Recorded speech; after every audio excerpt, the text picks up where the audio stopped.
Here is the thing about the worst military decision of the Second World War's final year. It almost worked.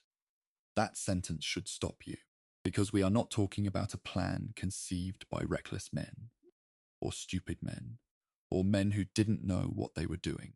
We are talking about Field Marshal Bernard Montgomery, the man who turned the tide of the North African campaign at El Alamein, the man whose army group broke out of Normandy, sitting in his operational caravan in September of 1944, looking at a map of the Netherlands, and believing with genuine professional conviction that he had found a way to end the Second World War before Christmas. We are talking about General Dwight D. Eisenhower, Supreme Allied Commander, a man whose career and whose place in history depended on getting this right. Sitting across from Montgomery and, after consideration, saying yes. These were not fools. That is precisely what makes what followed so difficult to look at squarely. When brilliant, experienced, decorated commanders design a catastrophe, the catastrophe tells you something more disturbing than any battlefield accident could. It tells you something about the specific ways that human judgment fails when the stakes are highest and the pressure to succeed is most intense. I'm going to tell you what happened in the Netherlands in September of 1944. All of it. The planning and the politics, the drops and the drives, the intelligence that was gathered and not acted on, the radios that didn't work, the SS Panzer divisions that weren't supposed to be there, the single highway through flat Dutch countryside, that an entire armoured corps was supposed to advance 100 miles along in 4 days, the 700 men who held the northern end of a bridge against forces that included tanks, waiting for a relief force that was falling further behind schedule with every passing hour. I'm going to tell you about the Dutch civilians who called a railway strike at Allied request and spent the following winter in a famine. I'm going to tell you about a Polish general who was right about everything, said so clearly, and was removed from command for it.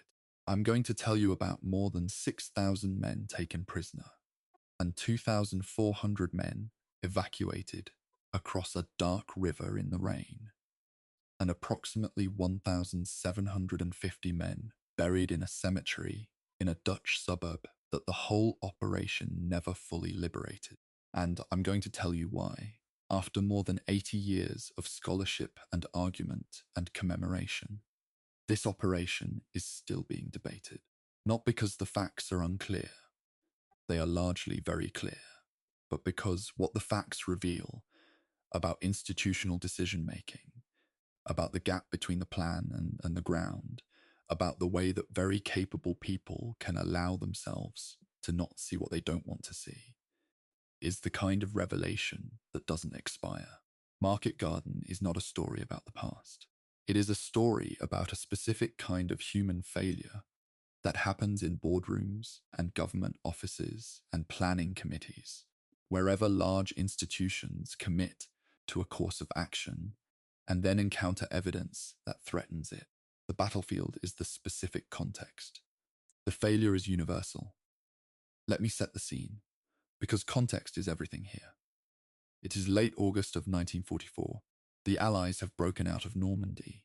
The German army in the west has been running, actually running, abandoning equipment, surrendering in large numbers, falling back across France and Belgium at a pace that has surprised the Allied command almost as much as it has the Germans.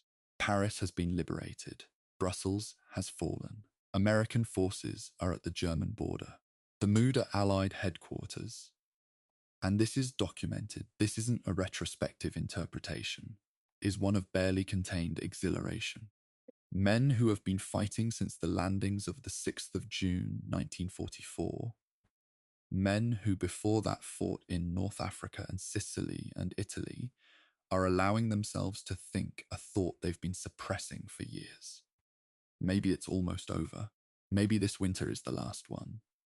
Maybe the boys are coming home. Montgomery looked at this situation and saw an opportunity. His argument was not unreasonable. The German army was disorganized. The Allies were advancing faster than their supply lines could sustain, and the moment of German vulnerability was real but finite. The Germans were reconstituting. Give them 3 months, and the advantage of the breakout would be gone. The front would stabilize. The war would extend into 1945 or beyond. What if, instead of the cautious broad front advance that Eisenhower preferred, pushing along the line, maintaining balance, not overextending anywhere, the Allies concentrated every logistical resource behind a single narrow thrust, a spear rather than a wall? What if they grabbed a Rhine, crossing before the Germans recovered, drove into northern Germany, outflanked the Siegfried Line, threatened the Ruhr, Germany's industrial core, and forced a collapse before winter? The idea had real strategic merit. That is important to say, and to keep in mind through everything that follows. The narrow thrust wasn't a fantasy or a gamble in the pure sense. It was a coherent strategic conception with a genuine possibility of success, proposed by a general with a track record, evaluated by a supreme commander who was weighing multiple competing pressures. When Eisenhower approved it, he wasn't approving a reckless adventure. He was approving what looked, in late August of 1944, like a calculated risk worth taking. The calculation was wrong. But understanding why it was wrong, understanding the specific, avoidable ways in which the plan failed its own premises, requires understanding first that the men who made it weren't operating recklessly. They were operating with the best intentions, under enormous pressure, in a compressed timeline. With intelligence they chose not to fully credit toward an objective that was genuinely worth pursuing. All of those qualifications matter. None of them change what happened. The operation that Montgomery proposed and Eisenhower approved was called Operation Market Garden. Market was the airborne phase. Garden was the ground phase. Together they constituted the largest airborne operation in the history of warfare. A combined arms operation of scale and complexity, planned in approximately 1 week.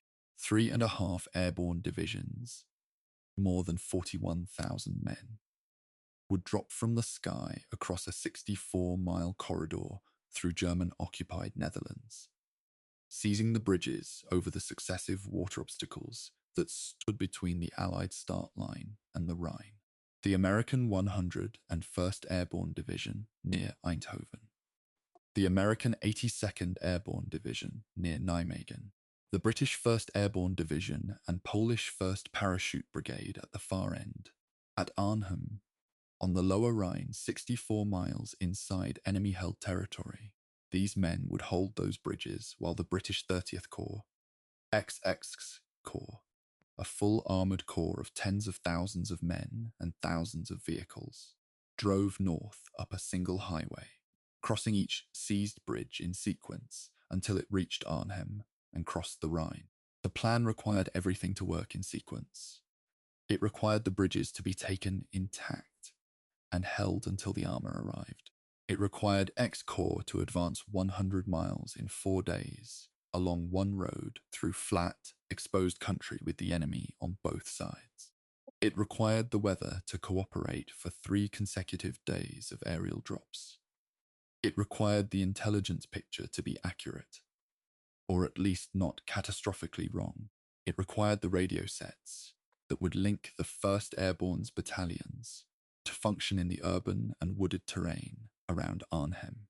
Every one of those requirements turned out to be either optimistic or false, and the margin that remained, the operational margin between the plan as written and the plan as executed, was not enough to absorb them all. The plan had no fat. When the conditions bit into it, they bit into structure. Here is what the planning process knew, or should have known, and chose to move past. Aerial reconnaissance photographs, taken in the days before the operation, showed German armour in the woods around the 1st Airborne's designated drop zones near Arnhem. The Dutch resistance, Courageous men and women operating at mortal risk inside the occupied Netherlands had transmitted intelligence reports indicating that German armoured formations were in the Arnhem area. A specific Allied intelligence officer assembled this evidence, presented it through his chain of command, and was effectively told that the operation would proceed regardless. The formations that the reconnaissance had photographed and the resistance had reported were the 9th SS Panzer Division and the 10th SS Panzer Division, units of the 2nd SS Panzer Corps, refitting after severe losses on the Eastern Front, under strength, damaged, but still armoured formations, still capable of destroying lightly armed paratroopers who'd just landed in their fields, and the drop zones for the 1st Airborne, the zone from which the men would march to their objective, the Arnhem Road Bridge, were 8 miles from that bridge, 8 miles on foot through territory that those SS Panzer formations were already in, for paratroopers whose radio sets were not fully reliable and who were supposed to arrive, seize the bridge and hold it for 4 days while armour drove 100 miles to reach them. I want you to sit with those numbers. 8 miles, 4 days, 100 miles, 2 SS Panzer divisions in the woods. The plan at this specific point was asking the impossible of men who didn't yet know it was impossible, and the people in the room who had the information that might have told them it was impossible had decided, for reasons that the historical record has never fully illuminated, to let the operation proceed. This is a long documentary. I should say that plainly, and without apology. What happened in the Netherlands in September of 1944 took 9 days and more than 80 years to fully account for. And a film that did justice to it in 45 minutes would be lying to you about its complexity. I've organised this across 15 full chapters. The strategic context that made Market Garden possible, the planning process and its failures, the men who were dropped from the sky, the drops themselves, the fighting at each bridge, the corridor and its costs, the soldiers who stayed behind as prisoners, as evaders hidden in Dutch civilian homes, the hunger winter that followed the liberation that didn't arrive, the Rhine crossing that eventually happened in March of 1945, and the long reckoning that has been going on in archives and cemeteries and academic journals ever since. Each chapter is dense because the subject demands density. I haven't invented anything. I haven't smoothed over the arguments or pretended that the historians agree where they don't. Where the record is incomplete, I've said so. Where a specific detail would require fabrication to include, I've used narrative reconstruction instead and been honest about it. The rule in this kind of history is that you never earn the right to make things up by the quality of your prose. You earn trust by telling people what you actually know and what you're inferring and what remains genuinely uncertain. That standard shapes every chapter of this film. One more thing before we begin, and I mean this. The men in the Arnhem Oosterbeek War Cemetery, approximately 1,750 Commonwealth soldiers, maintained in the immaculate rows of white headstones that the Commonwealth War Graves Commission keeps across the world, were, in the most specific and unromantic sense, let down by the plan that sent them there, not by their division commander, who fought with evident courage and documented honesty about what had gone wrong, not by the soldiers in the battalions alongside them, who held their positions under conditions that the plan had not prepared them for. The plan let them down. The decision to proceed with intelligence about SS Panzer divisions that wasn't acted on let them down. The radio sets that weren't fixed before the drops let them down. The drop zones 8 miles from the bridge let them down. The 1-week planning timeline that couldn't accommodate the fixes that would have helped let them down. I think about this every time I read the names on those headstones, the ages, the regiments, The brief inscriptions chosen by families who received a telegram and then a photograph of a white stone in a Dutch garden. Some of them were 18 or 19 years old. Some were men in their 30s who had already fought for years. All of them were in that cemetery because a plan failed in ways that were, at minimum, partly foreseeable and partly avoidable. The commemoration of courage is appropriate and right and necessary. The commemoration of courage in isolation from the institutional failures that require that courage is a comfortable half-truth. This documentary tries to hold both. The men deserve both. If you want the kind of history that doesn't flatten complexity, that tells you what actually happened, why it happened, who made the decisions, and what those decisions cost, this is the film for you. Subscribe to this channel. Share this with someone who takes the actual past seriously. Leave a comment if something in these chapters raises a question or challenges something you thought you knew. That's what this kind of history is supposed to do. The war begins now. The sky fills with aircraft. The men check their equipment for the last time. The Netherlands is below them, flat and green and crisscrossed with the waterways that are about to determine the fate of the Western Allied campaign. The operation was called Market Garden. The bridge it needed was always just a little too far. Let's go. Chapter 1. The Summer That Felt Like Victory. To understand why Market Garden happened, you have to understand the intoxicating, dangerous feeling of the summer of 1944. By August of that year, the Allies had broken out of Normandy. They had chased the German army across France at a speed that surprised everyone, including, to a degree, themselves. Paris was liberated. Brussels fell. The Allied armies were moving so fast that supply lines were breaking under the strain, and the troops at the front were sometimes running on fuel that had been driven up to them in jerry cans by whatever vehicles could be found. The German army in the West appeared to be collapsing. Men at every level, from private to general, began to think, and sometimes say out loud, that the war might be over by Christmas of 1944. I want to sit with that for a moment, because it matters enormously for everything that follows. The phenomenon of victory euphoria, the collective psychological state of forces who have been winning decisively and continuously, is well documented in military history. But it doesn't always get the attention it deserves.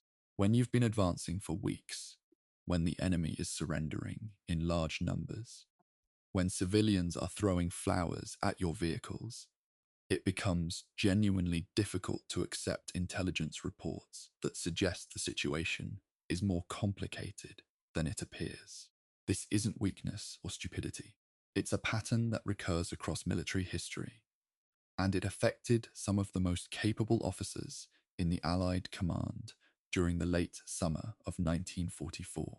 The academic literature on this specific point, and there is quite a lot of it, uses the phrase operational optimism bias. I prefer to call it what soldiers called it at the time, being victory happy. But there was a real problem beneath the euphoria. General Dwight D. Eisenhower, the Supreme Allied Commander, was committed to what his staff called a broad front strategy. The idea was straightforward enough. Advance on Germany simultaneously with multiple army groups. Keep the pressure distributed. Don't allow the Germans a single point of concentration to defeat. It was the cautious, logistically sound approach, and Eisenhower believed in it deeply. The problem was that the Allied supply system, built around the French port of Cherbourg and the beaches at Normandy, simply could not sustain a broad advance at the pace the summer had demanded. Trucks were wearing out, fuel was running short. The railroad network in France had been systematically bombed before D-Day to prevent German resupply, and that same damage was now slowing Allied resupply.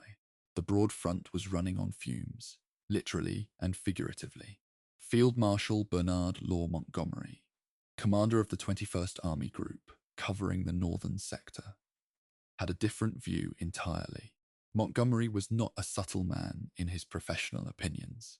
He believed that the Allies should concentrate their full logistical weight behind a single, narrow thrust into Germany, break through the weakened German defences before they could reconstitute and end the war. His argument had real merit. A focused thrust could potentially cross the Rhine, outflank the Siegfried Line, Germany's prepared frontier defence, and drive into the Ruhr Valley, the industrial heartland, without which Germany couldn't sustain its war effort. If it worked, it was possible the war ended in 1944 rather than 1945. The argument between Eisenhower's broad front and Montgomery's narrow thrust wasn't between a smart man and a foolish one. It was between two coherent strategic visions, and reasonable people differed on which was correct. What's harder to defend is what came next. Montgomery had been proposing variants of his narrow thrust idea since at least August of 1944. Eisenhower had, to Montgomery's considerable frustration, declined to commit fully to it. The relationship between the two men was professional and correct on the surface, and privately rather strained. Montgomery considered Eisenhower too cautious and too deferential to American political pressures. Eisenhower considered Montgomery difficult, self-promotional, and insufficiently attentive to the concerns of his American counterparts. Both assessments contained enough truth to complicate the working relationship. What the historical record makes clear, and this is a point that the Eastern Illinois University thesis on the operational command failures at Market Garden makes with considerable force, is that Montgomery's drive to execute his narrow thrust plan was coloured by professional and personal ambition as much as by purely strategic calculation. That doesn't make him a villain. It makes him a human being in command of armies, which is a more unsettling thing. In early September of 1944, Eisenhower, facing the supply crisis, made a decision that gave Montgomery a partial opening. He agreed to prioritize logistical support to the northern axis, Montgomery's area, while the American army groups to the south paused to wait for supplies. This was the narrow thrust, more or less. What Eisenhower did not fully anticipate was that Montgomery, given this opening, would propose something far more dramatic than a careful, deliberate advance.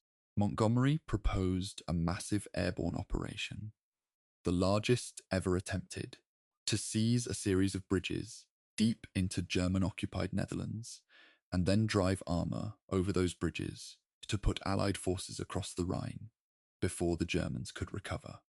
The plan had a code name, Operation Market Garden. Montgomery presented it with characteristic confidence. Eisenhower, in a decision that both men would carry for the rest of their lives, approved it. I keep coming back to that approval. Eisenhower later said he had reservations. His own memoirs suggest he saw the risks. But in September of 1944, with the war seemingly in its final stages, with political pressure to show progress, with Montgomery arguing with his customary forcefulness that this was the moment, Eisenhower said yes. The old military maxim, cited dryly in the after-action analysis by historian Michael E. Haskew, applies here with merciless precision. An officer is responsible for what his troops do or fail to do. Both men share ownership of what followed. What followed began on the 17th of September, 1944, and it would cost the Allies more than 20,000 casualties in 9 days. The plan itself, as conceived, had an almost architectural elegance, which is part of what made it seductive, and part of what made it brittle.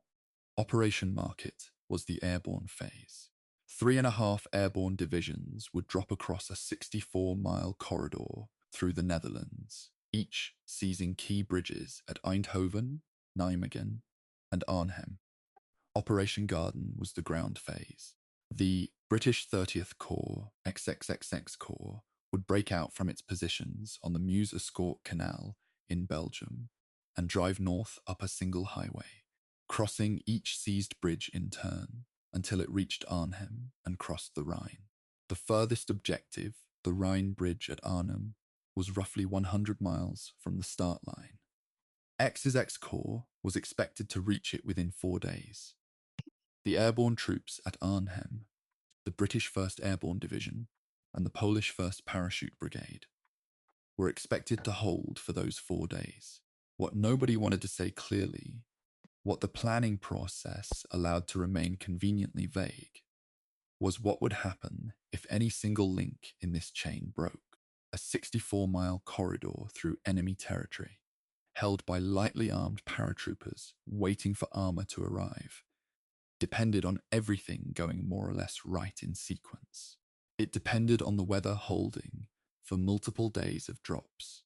It depended on XX Corps being able to advance 100 miles in 4 days along a single raised highway through flat Dutch countryside, where defenders could fire on you from both flanks. It depended on the intelligence picture being accurate. On every one of those dependencies, the plan was either already wrong or about to become wrong in ways the planners either didn't know or chose not to confront. The history of what happened next is, in some ways, the history of what we permit ourselves to not look at when we want badly enough for something to be true. Chapter 2. The plan on the table. There's a particular photograph from the Imperial War Museum's collection of Montgomery's operational caravan. The walls are lined with photographs of German generals. Rommel, von Rundstedt, others. Montgomery believed, apparently sincerely, that studying the faces and the documented thinking of your opponents helped you anticipate them. It's the kind of detail that could be charming or troubling, depending on how the operation went. In September of 1944, it was about to become the latter. The formal planning for Operation Market Garden began in earnest around the 10th of September 1944. The timeline is important.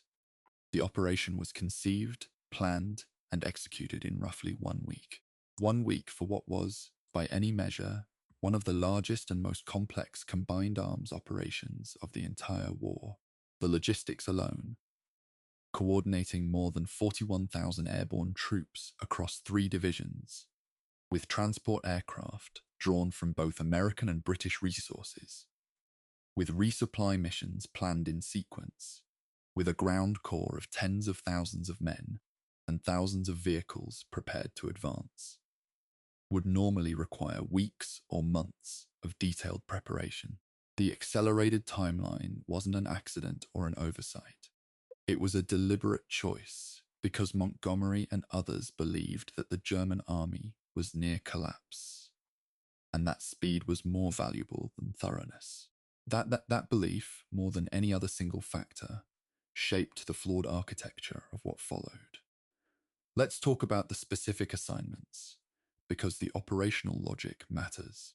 The American 101st Airborne Division, the Screaming Eagles, would drop nearest to the start line as the area around Eindhoven and the corridor between there and Wegel. Their job was to seize the bridges over the Wilhelmina Canal at Sun and the canal crossings at Wegel, securing the southern portion of the corridor. The American 82nd Airborne Division, commanded by Brigadier General James Gavidin, would drop in the Nijmegen area, roughly 53 miles from the Allied start line, and seize the large road bridge over the River Waal, the most significant water obstacle between Belgium and Arnhem. The British 1st Airborne Division, reinforced by the Polish 1st Parachute Brigade under General Sosabowski, would drop at the far end of the corridor, near Arnhem, and seize the road bridge over the lower Rhine. They were the farthest from relief. They would hold the longest. I want to stop on the Arnhem drop zones, because this is where the plan began to fail before a single soldier had left the ground. The natural assumption for an airborne drop intended to capture a specific bridge is that you drop your troops as close to that bridge as possible. Maximize surprise, minimize the distance the enemy has to react and marshal forces. The British 1st Airborne's planners were told by the Royal Air Force that German anti-aircraft defences near the bridge made a close drop too dangerous for the transport aircraft. As a result, the drop zones for the 1st Airborne were placed roughly 8 miles west of the Arnhem Bridge, 8 miles on foot through enemy-held territory for lightly armed paratroopers who were supposed to seize and hold a major bridge before the Germans realized what was happening. To be scrupulously fair, the debate between airborne commanders and the RF over drop zone placement was genuine. The RF's concerns about anti-aircraft fire were not invented.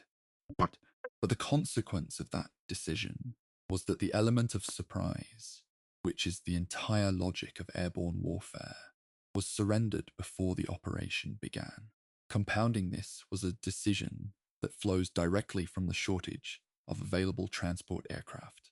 The 1st Allied Airborne Army simply did not have enough aircraft to lift all 3.5 divisions in a single day. The solution adopted was to fly the drops in sequence over 3 days, day 1, day 2, day 3, with each successive lift bringing in more troops and equipment. From a resource allocation standpoint, this was unavoidable given the constraints.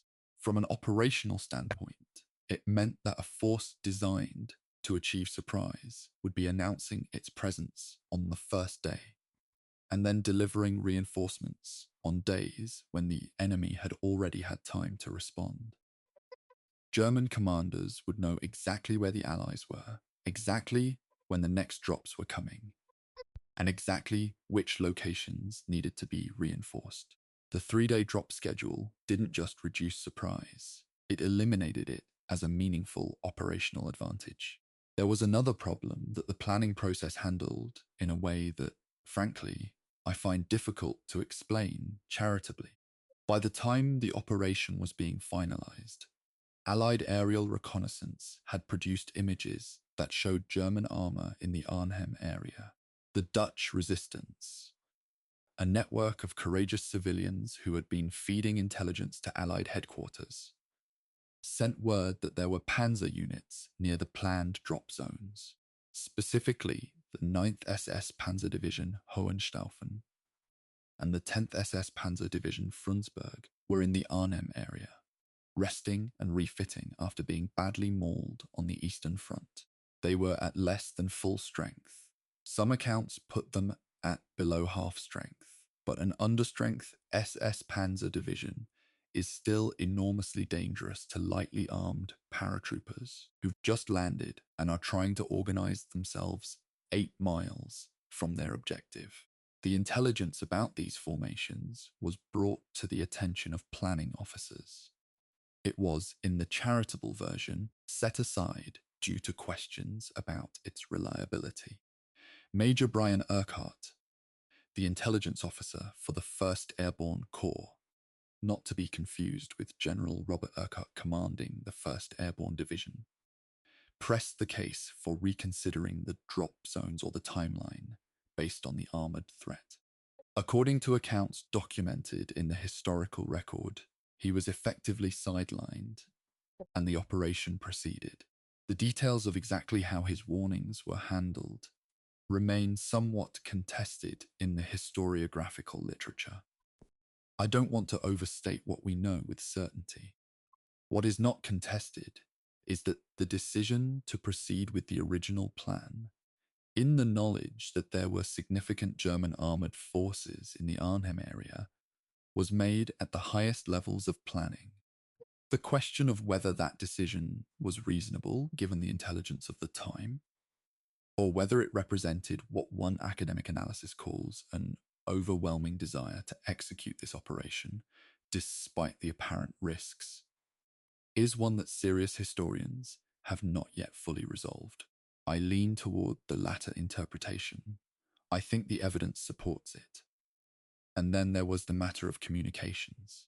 The 1st Airborne Division was equipped with radio sets, the number 22 set, that were intended for use in the kind of operation Market Garden required. What was discovered, and not sufficiently addressed, was that these sets had a limited effective range and were prone to problems in the specific terrain around Arnhem, where trees and buildings interfered with transmission. The division planned to operate with radio as its primary means of communication between battalions and brigade headquarters. In the event, as we'll see in subsequent chapters, communications failed almost from the first hours of the operation, with consequences that shaped everything that followed. The radio problem was known before the drops. It wasn't resolved. I find myself going through the planning record, reaching for the word reckless, and then pulling back from it, because I want to be fair. The men who planned Market Garden were not reckless by temperament or by record.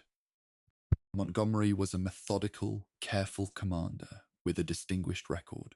The staff officers who worked on the plan were professional and experienced. What happened, I think, is something more psychologically specific. They were so committed to the operation. For strategic reasons, for personal reasons, for the reasons that come from having spent 3 years fighting a war and seeing, finally, what looked like the last door.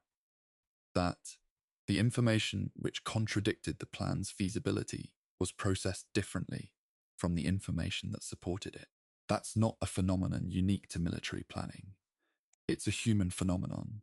But in September of 1944 in the Netherlands, it had consequences that lasted a lifetime for the men who dropped from those aircraft. Chapter 3. The men who would drop from the sky. Before we reach the 17th of September and the first aircraft crossing the Dutch coast, I want to spend some time with the men themselves, not as statistics, but as soldiers. The airborne forces committed to Operation Market Garden were among the most rigorously trained soldiers in the Allied armies. Airborne warfare in 1944 was still a relatively new discipline, developed almost entirely within the preceding decade. And it attracted, or in many cases, self-selected for, a particular kind of soldier. The physical requirements were demanding. The training was intense. The psychological profile of men who volunteered to jump from aircraft into enemy-held territory tended toward the self-reliant, the high initiative, and the willing to accept unusual levels of personal risk. This is relevant not just as color, but because the behavior of these units at Arnhem, their ability to continue fighting coherently under conditions that had dissolved other formations, reflects the specific culture of the organizations involved. The British 1st Airborne Division had an interesting problem going into Market Garden. It hadn't seen combat in over a year. The division had been formed up and trained for operations that had been planned and then cancelled. North Africa, various projected operations in Europe. And by the summer of 1944, there was a feeling within the division that it was being kept back while others fought. General Robert Urquhart, who commanded the division, was in the awkward position noted in the Warfare History Network analysis. He was a capable officer, experienced in conventional ground command, but he was not an experienced airborne commander. He'd been given the division relatively recently. He was aware of this gap in his background. The division's morale, by contrast, was high, almost dangerously so. The men were eager to fight. Eagerness in the wrong context can be its own kind of vulnerability. The American formations had recent combat experience. The 101st Airborne, the Screaming Eagles, had jumped into Normandy on the night before D-Day, the 5th into the 6th of June, 1944, suffering significant casualties in chaotic drops scattered by cloud cover and anti-aircraft fire. They had fought in the bocage. They knew what it meant when a plan started to come apart, and you were on your own behind enemy lines, with the enemy closing in. The 82nd Airborne, under James Gavin, had a similar profile. Normandy veterans, experienced in exactly the kind of improvised, aggressive fighting that airborne operations required when things went wrong. Gavin himself was 27 years old when he commanded the division at Market Garden, the youngest major general in the US Army at that time. He was, by the accounts of men who served under him, exceptionally able. He would need to be. The Polish 1st Parachute Brigade, under Major General Stanislaw Sosabowski, occupied a unique and, as events unfolded, tragic position in the operation. Sosabowski's Poles were fighting for a country that had been occupied since 1939, that had suffered devastation of a scale Western European soldiers hadn't experienced, and that had a relationship with its British allies that was complicated by politics at the highest levels. Sosabowski himself was not an easily managed subordinate.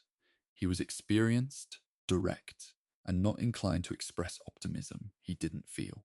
According to documented accounts, he had serious reservations about the Market Garden plan before the operation began. He was overruled. His brigade's scheduled drop on day 3 was repeatedly delayed by weather. When his men finally reached the battle, it was too late for their arrival to change the outcome at Arnhem, though they drew enough German fire to provide genuine relief to the battered 1st Airborne at their Oosterbeek perimeter. Sosabowski was later, and this is one of the more uncomfortable parts of the historical record, made something of a scapegoat for the operation's failure by some British commanders. It took decades for his reputation to be formally rehabilitated. The men of the 1st Airborne who would fight at Arnhem deserve a more careful look than they usually get in the popular history, which tends to reduce them to a uniform mass of heroic paratroopers. The division went into battle with approximately 10,000 men across multiple brigades and support elements. They carried what paratroopers carry: light weapons, limited anti-tank capability, ammunition for days rather than weeks. The one truly exceptional subunit in terms of what it was asked to do and what it achieved was the 2nd Battalion of the 1st Parachute Regiment, commanded by Lieutenant Colonel John Dutton Frost. Frost's battalion was given the task of leading the advance guard along the southern route toward Arnhem, bypassing the organized German response that was already forming, as the other battalions tried to fight through the town.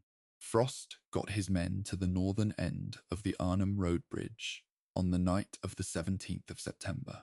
He held that end of the bridge with perhaps 700 men at maximum, against forces that grew to include significant SS armor, for approximately 3 days and 17 hours. The documented radio message his men sent near the end, as ammunition ran out, read, "Out of ammo, God save the king." That is not an invention. That is in the historical record. The transport and glider pilots who carried these men deserve mention. The aerial component of Market Garden was enormous. More than 41,000 airborne troops were ultimately lifted in the operation, carried in C-47 Dakotas and various glider types across the North Sea and into the Netherlands. The accuracy of the drops, by the standards of the time, was genuinely good, a marked improvement over the scattered nightmare of the Normandy drops. Most units formed up reasonably quickly after landing. This is sometimes lost in the narrative of Market Garden's failure. The airborne execution was largely well done. The plan's failure wasn't primarily in the dropping. It was in what the plan asked the men to do after they landed. I want to mention the Dutch civilians, because their role tends to appear briefly in most accounts and then disappear. The Netherlands had been under German occupation since May of 1940, 4.5 years. The Dutch resistance, the underground networks that provided intelligence, sheltered Allied airmen, and supported operations at considerable personal risk, was active and effective. When the Allied paratroopers began landing in September of 1944, Dutch civilians came out of their homes to help them, to offer food and water and shelter, to act as guides in the streets they knew. Some of them died for it. The Dutch population in the liberated corridor around Eindhoven and Nijmegen celebrated with a genuine joy that documents of the period make vividly clear. The Dutch population of Arnhem, who were not liberated, who watched the battle from their windows and cellars, and who were subsequently forced from their homes by the Germans in collective reprisal, carry a chapter of this story that rarely gets the prominence it deserves. There's a broader point here that I keep returning to when I read the operational histories. Market Garden is usually discussed in terms of the decisions made by generals. Montgomery, Eisenhower, Urquhart, Gavin, Horrocks, and the structural flaws in the plan. These things matter enormously, but the experience of the operation was lived by sergeants and privates and glider pilots and Dutch resistance fighters and civilians who had no knowledge of the planning conferences and no vote in any of the decisions. The gap between the conference room and the drop zone is one of the central subjects of military history, and at Market Garden it was as wide as it has ever been. These chapters are, in the end, an attempt to close that gap, to make the distance traversable by attention and care. Chapter 4, Sunday, the 17th, the sky fills. The 17th of September 1944 was a Sunday. The weather over England that morning was clear, a mercy, because the preceding days had been cloudy and uncertain. The transport aircraft and gliders had been loaded. The paratroopers had cleaned their weapons, written letters, eaten their last hot meals in England, and in many cases had been briefed on a plan that they hadn't had time to study fully. The airlift, when it began, was unlike anything that had been attempted before. More than 1,400 aircraft and over 400 gliders crossed the English Channel and the Dutch coast in a formation that witnesses on the ground described as an uncountable mass of machinery filling the sky from horizon to horizon. People who saw it from below, including Dutch civilians who would later give testimony, said that the sound reached them before the aircraft did, a vibration that built until it was physical, something you felt in your chest. The scale was genuinely staggering. The drops, as noted, were largely accurate. The 101st Airborne came down in the fields south of Eindhoven and around Veghel, and its units organized themselves and moved toward their objectives with the discipline of soldiers who had done this before in Normandy, in the dark, under fire. They took the bridge at Veghel intact. At sun, however, on the Wilhelmina Canal, the Germans blew the bridge as the 1st Battalion of the 502nd Parachute Infantry Regiment approached it. The bridge at sun was gone. A Bailey bridge would have to be constructed by engineers, and that construction would cost XXX Corps approximately 12 hours. 12 hours on day one. That delay would echo forward through every subsequent calculation. At Nijmegen, the 82nd Airborne made a decision that has been debated ever since. General Gavin, aware that the Grosbeek Heights overlooking Nijmegen offered the Germans a commanding position from which a counterattack could cut the entire corridor, prioritized securing those heights over an immediate assault on the Nijmegen Bridge. His reasoning was militarily defensible. If the Germans retook the heights, they could potentially destroy the operation at its midpoint, but the consequence was that in the critical first hours of the operation, the hours when surprise was still a factor, when German forces were still disorganized, there were insufficient troops available to rush the Nijmegen Bridge and take it quickly. Attempts were made. They were repelled. The Nijmegen Bridge remained in German hands. It would take until day 4, and one of the most audacious river crossings of the entire war, to finally secure it. At Arnhem, the situation that developed on the afternoon and evening of the 17th of September is one of the most extraordinary in the history of airborne warfare. The drops were accurate. The 1st Airborne landed on its assigned zones west of the city, organized itself with reasonable efficiency, and began to advance toward the bridge 8 miles away. The advance was divided into three routes: the northern, the central through Arnhem town, and the southern along the Rhine bank. Almost immediately, the forces on the northern and central routes ran into organized German resistance. Not the disorganized remnants of a beaten army, but coherent, aggressive units that had reacted faster than the Allied planners expected. The 9th SS Panzer Division's reconnaissance battalion, already in the area, was one of the first German formations to engage the advancing British troops. Only the southern route, along the river road toward the bridge, used by John Frost's 2nd Battalion, got through.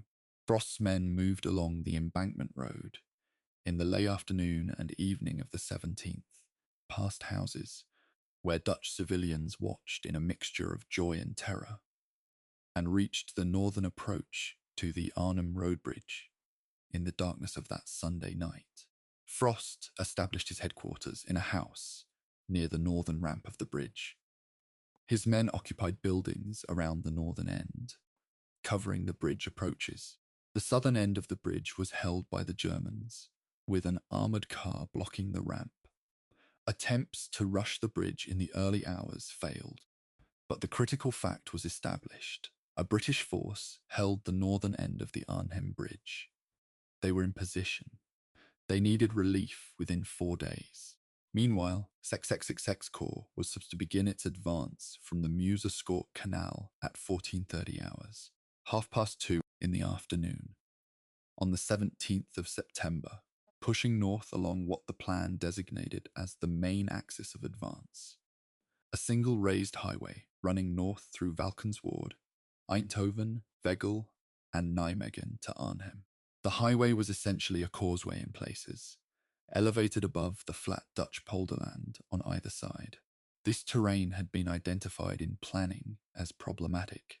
Tanks advancing along a raised road with soft ground on both sides couldn't easily maneuver off the road, and German anti-tank guns or infantry teams dug in on the flanks could make the advance costly and slow. This was not a theoretical concern. It became a practical one within hours of the advance beginning. By the end of day 1, XX Corps had covered approximately 7 miles of the planned 13 to the Dutch border. They were behind schedule. There's a detail from the first day that I find particularly telling. When a German soldier and an officer were killed near a crashed glider in the early hours of the operation, German forces searching the wreckage found a complete copy of the operational plans for Market Garden. The entire scheme, bridges and timings and unit assignments. The plans had been carried aboard a glider in violation of standing orders, which required that no complete operational plans be taken into the drop zones. This was a well-known rule with an obvious rationale. The plans were taken anyway. German headquarters had the full Allied scheme within hours of the first drops. The advantage that surprise might have offered, however attenuated it already was by the 3-day drop schedule and the distant landing zones, was now effectively zero. The Germans knew what was coming, where and when. They began organizing their response accordingly. The first night of Operation Market Garden, when you try to hold all of it simultaneously, Frost's men at the Arnhem Bridge, the fighting at Sun and Nijmegen, the XX Corps advance already running behind, reads less like the opening of a planned operation, and more like the moment when an enormous structure, stressed in ways its designers hadn't fully accounted for, begins to make sounds that haven't been anticipated. Not collapse, not yet, but something has begun. The fractures are there. The question of whether they can be controlled is still open. The commanders on the Allied side go to sleep. Those who sleep at all, still believing the operation can succeed. They're not wrong to believe it, not entirely. But the margin has already narrowed, and it's only the end of day 1. Chapter 5. The weight of the corridor day 2 of Operation Market Garden, the 18th of September, arrived with a problem that nobody had planned for adequately. The weather over England was poor. Fog and low cloud delayed the second lift of aircraft that was supposed to reinforce the 1st Airborne at Arnhem and deliver the 82nd's remaining elements and artillery to Nijmegen. The entire architecture of the 3-day drop schedule was based on the assumption that weather would cooperate on each day. It didn't. This is not, to be clear, something that should necessarily have been foreseeable with precision. September weather in Northern Europe is variable by nature, but the plan had no meaningful contingency for delayed lifts. If the aircraft didn't come on schedule, the troops on the ground simply had fewer men and less equipment than the plan required. They absorbed the cost of the delay in casualties and in ground lost while they waited. At Arnhem, the rest of the 1st Airborne's brigades spent the 18th of September fighting their way through the streets of Arnhem and the surrounding area, attempting to reach Frost's battalion at the bridge. The battles that developed were close-quarter urban fights, houses, gardens, narrow streets, where a German machine gun position in an upper floor could stop an entire company's advance. The 1st Airborne had limited heavy weapons, no tanks, no self-propelled artillery, relatively light anti-tank guns. Against infantry it was well equipped. Against organized German armor it was vulnerable. The 9th SS Panzer Division's forces were pressing from the north and west, cutting the British battalions apart from each other, preventing them from concentrating for a coordinated assault through to the bridge. By the end of the 18th, the British forces in Arnhem had essentially been divided into 2 groups. Frost's battalion at the bridge, increasingly isolated, and the remainder of the division falling back toward the western suburb of Oosterbeek, where a defensive perimeter would eventually form around the Hartenstein Hotel, General Urquhart's headquarters. Communications had broken down almost immediately. The number 22 radio sets that were supposed to link battalions to brigade and division headquarters were functioning poorly in the urban and wooded terrain around Arnhem. Units that should have been coordinating their advances were operating in informational isolation. General Urquhart himself, in one of the more remarkable personal episodes of the battle, found himself cut off from his headquarters for approximately 36 hours during the critical early phases of the operation, hiding in a house in Arnhem while German forces patrolled outside, unable to command his division. The command vacuum during that period was filled by the acting commander, Brigadier Philip Hicks, who was managing a deteriorating situation with incomplete information. This is documented in the divisional records and in Urquhart's own post-war memoir. The decision not to address the known radio deficiency before the operation began, if that decision was consciously made at all, rather than simply falling through a gap in the compressed planning process, had operational consequences that cannot be overstated. In the south, XXX Corps was pressing northward with increasing urgency. The advance of the 30th Corps up Highway 69 was constrained in ways that became fully apparent only once the vehicles were on the road. The highway was elevated, narrow for armoured vehicles moving in column, and flanked by terrain, flat polderland, drainage ditches that essentially funneled the entire advance along a single predictable axis. German forces with even modest anti-tank weapons could, and did, inflict damage on the lead elements of the column, which was forced to stop, clear the threat, and restart. The rhythm of advance, pause, engage, advance again 8 times that the plan hadn't budgeted for. The concept of a rapid armoured drive along a single road through country, defended by a coherent enemy, now faced its practical test. It was not passing that test at the required speed. There was also the weight of what XX Corps was carrying. The Corps included approximately 5,000 vehicles and 9,000 engineers, sappers, whose job was to bridge gaps where bridges had been destroyed or hadn't yet been captured. The Bailey Bridge at Sun, which the engineers worked through the night of the 17th to 18th to construct, was complete by morning of day 2, allowing Sechs Corps to cross the Wilhelmina Canal and push northward through Eindhoven, where the 101st Airborne had arrived the previous afternoon. The liberation of Eindhoven was one of the genuine successes of the operation's early phase. The city was taken. The population came out in their thousands to receive the Allies, and the southern portion of the corridor was secured. But the clock was running, and Arnhem was still more than 60 miles away.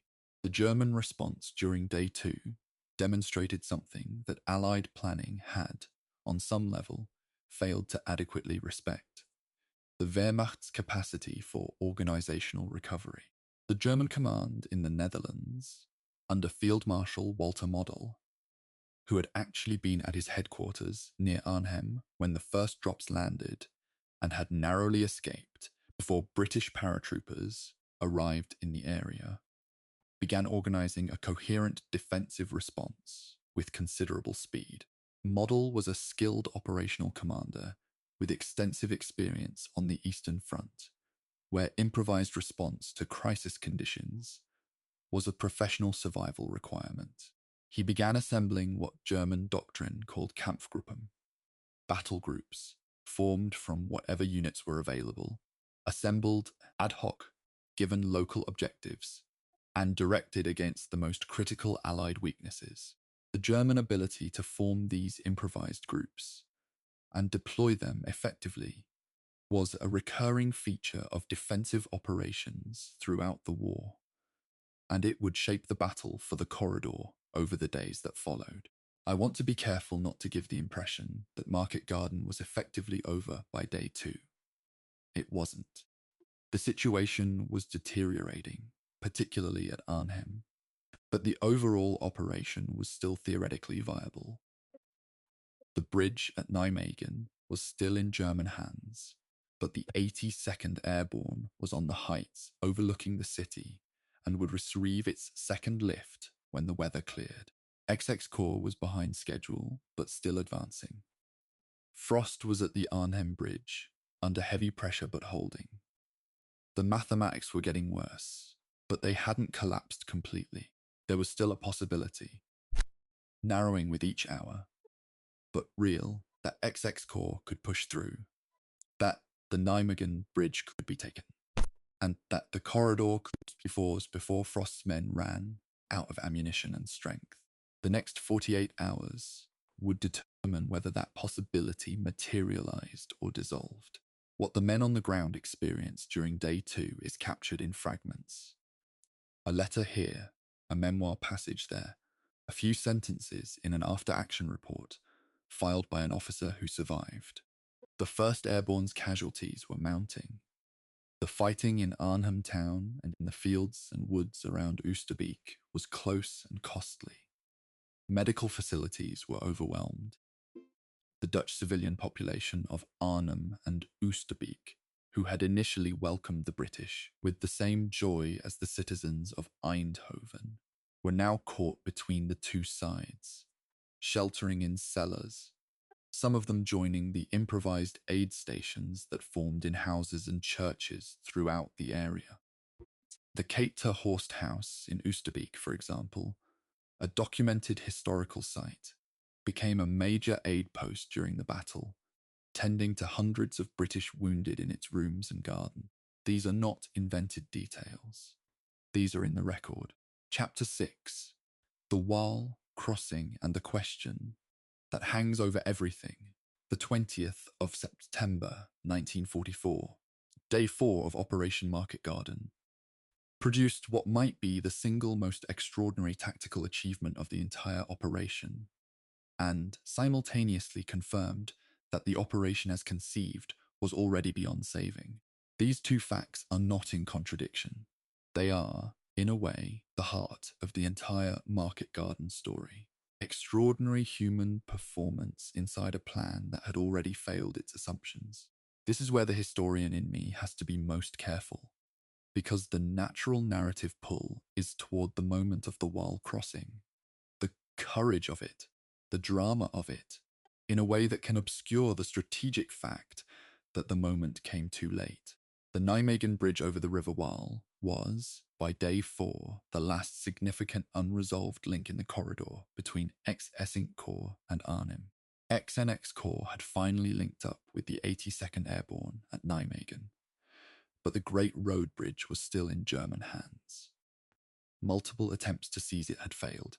The bridge was defended by SS infantry and anti-tank guns on the southern approach, and the northern bank was held by German forces who could fire the length of the bridge at anything that tried to cross. A direct assault along the bridge deck had been tried and repelled. The situation required something different.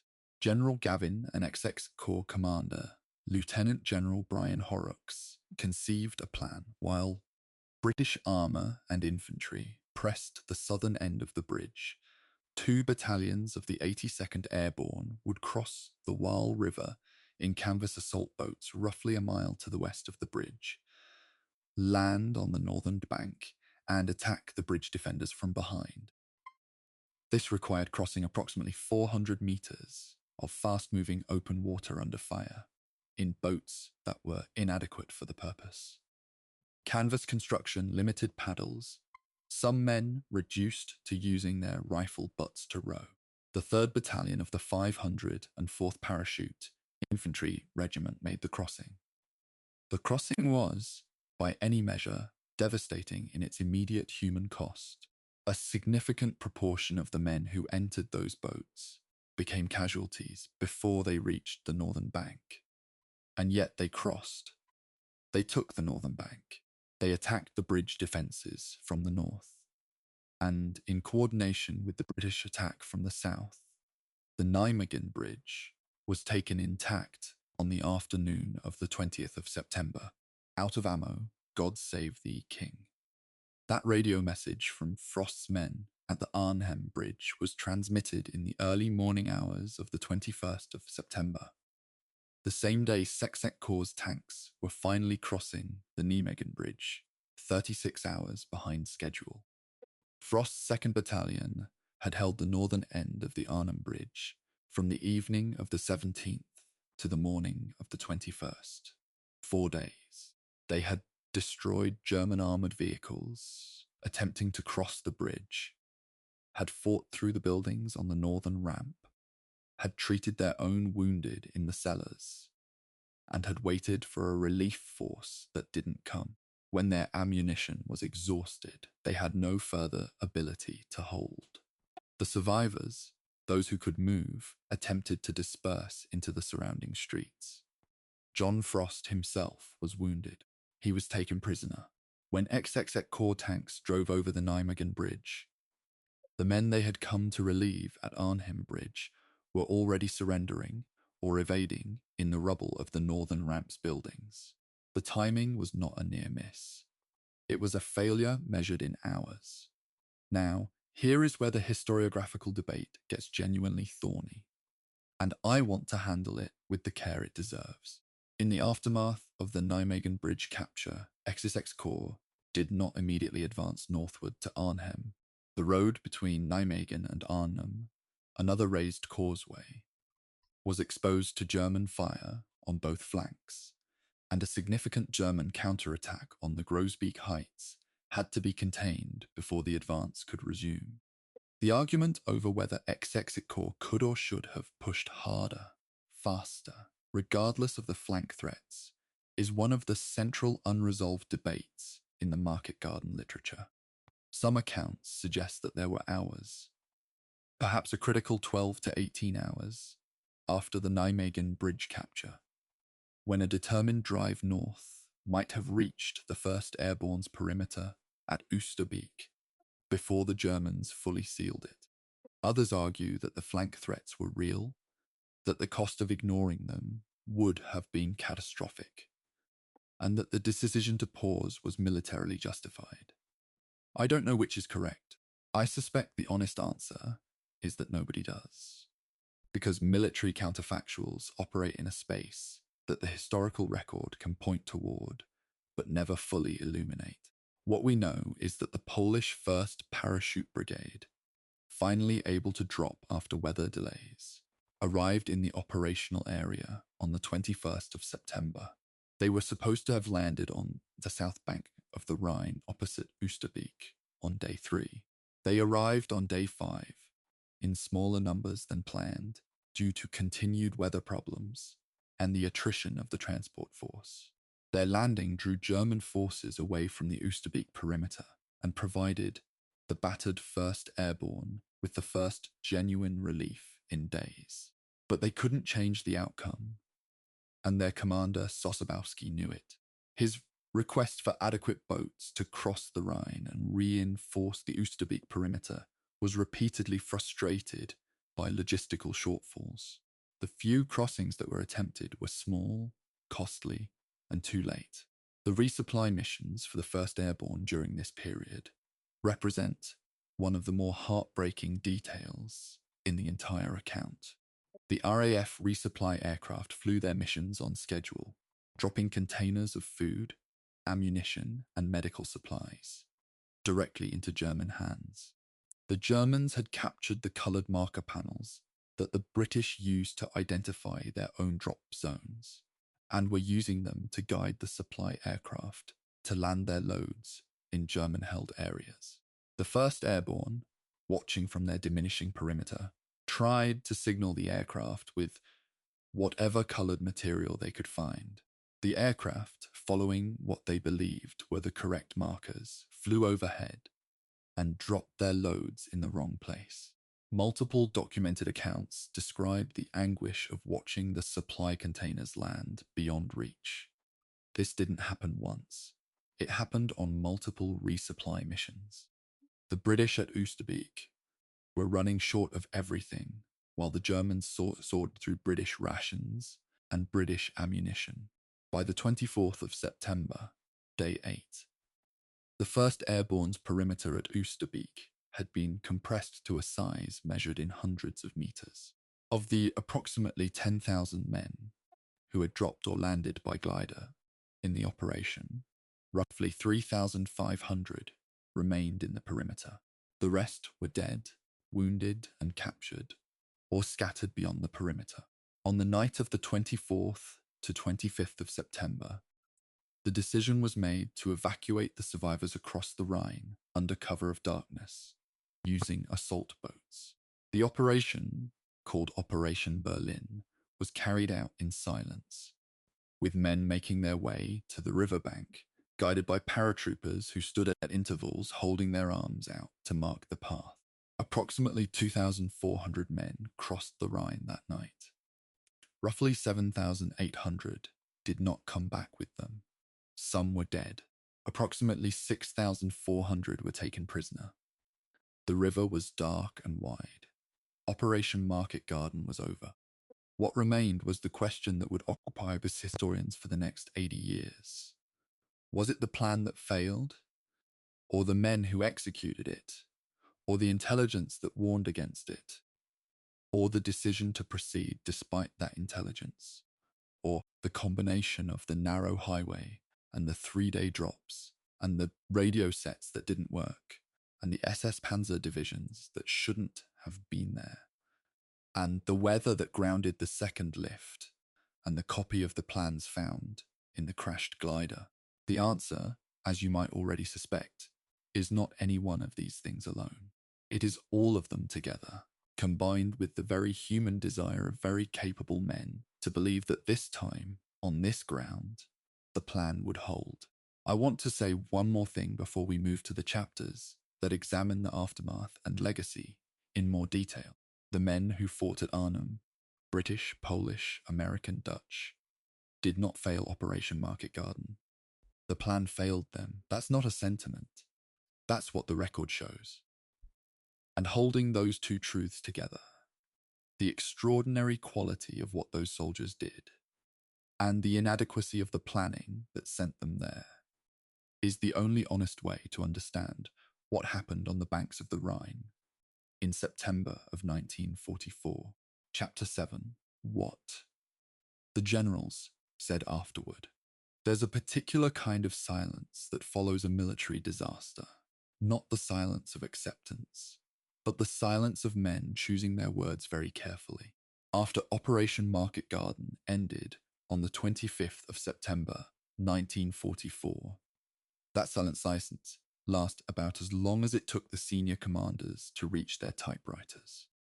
Then came the reports, the memoranda, the carefully worded dispatches that began the long, slow process of distributing blame in a way that protected reputations and preserved command relationships that still needed to function. The war wasn't over. Germany hadn't surrendered. There were still months of fighting ahead, and the men who had planned Market Garden would need to work together, more or less, to finish it. That professional necessity shaped the post-battle narrative in ways that the historical record has only gradually and incompletely unpicked. Field Marshal Montgomery's initial public assessment of Market Garden was by any measure remarkable in its confidence.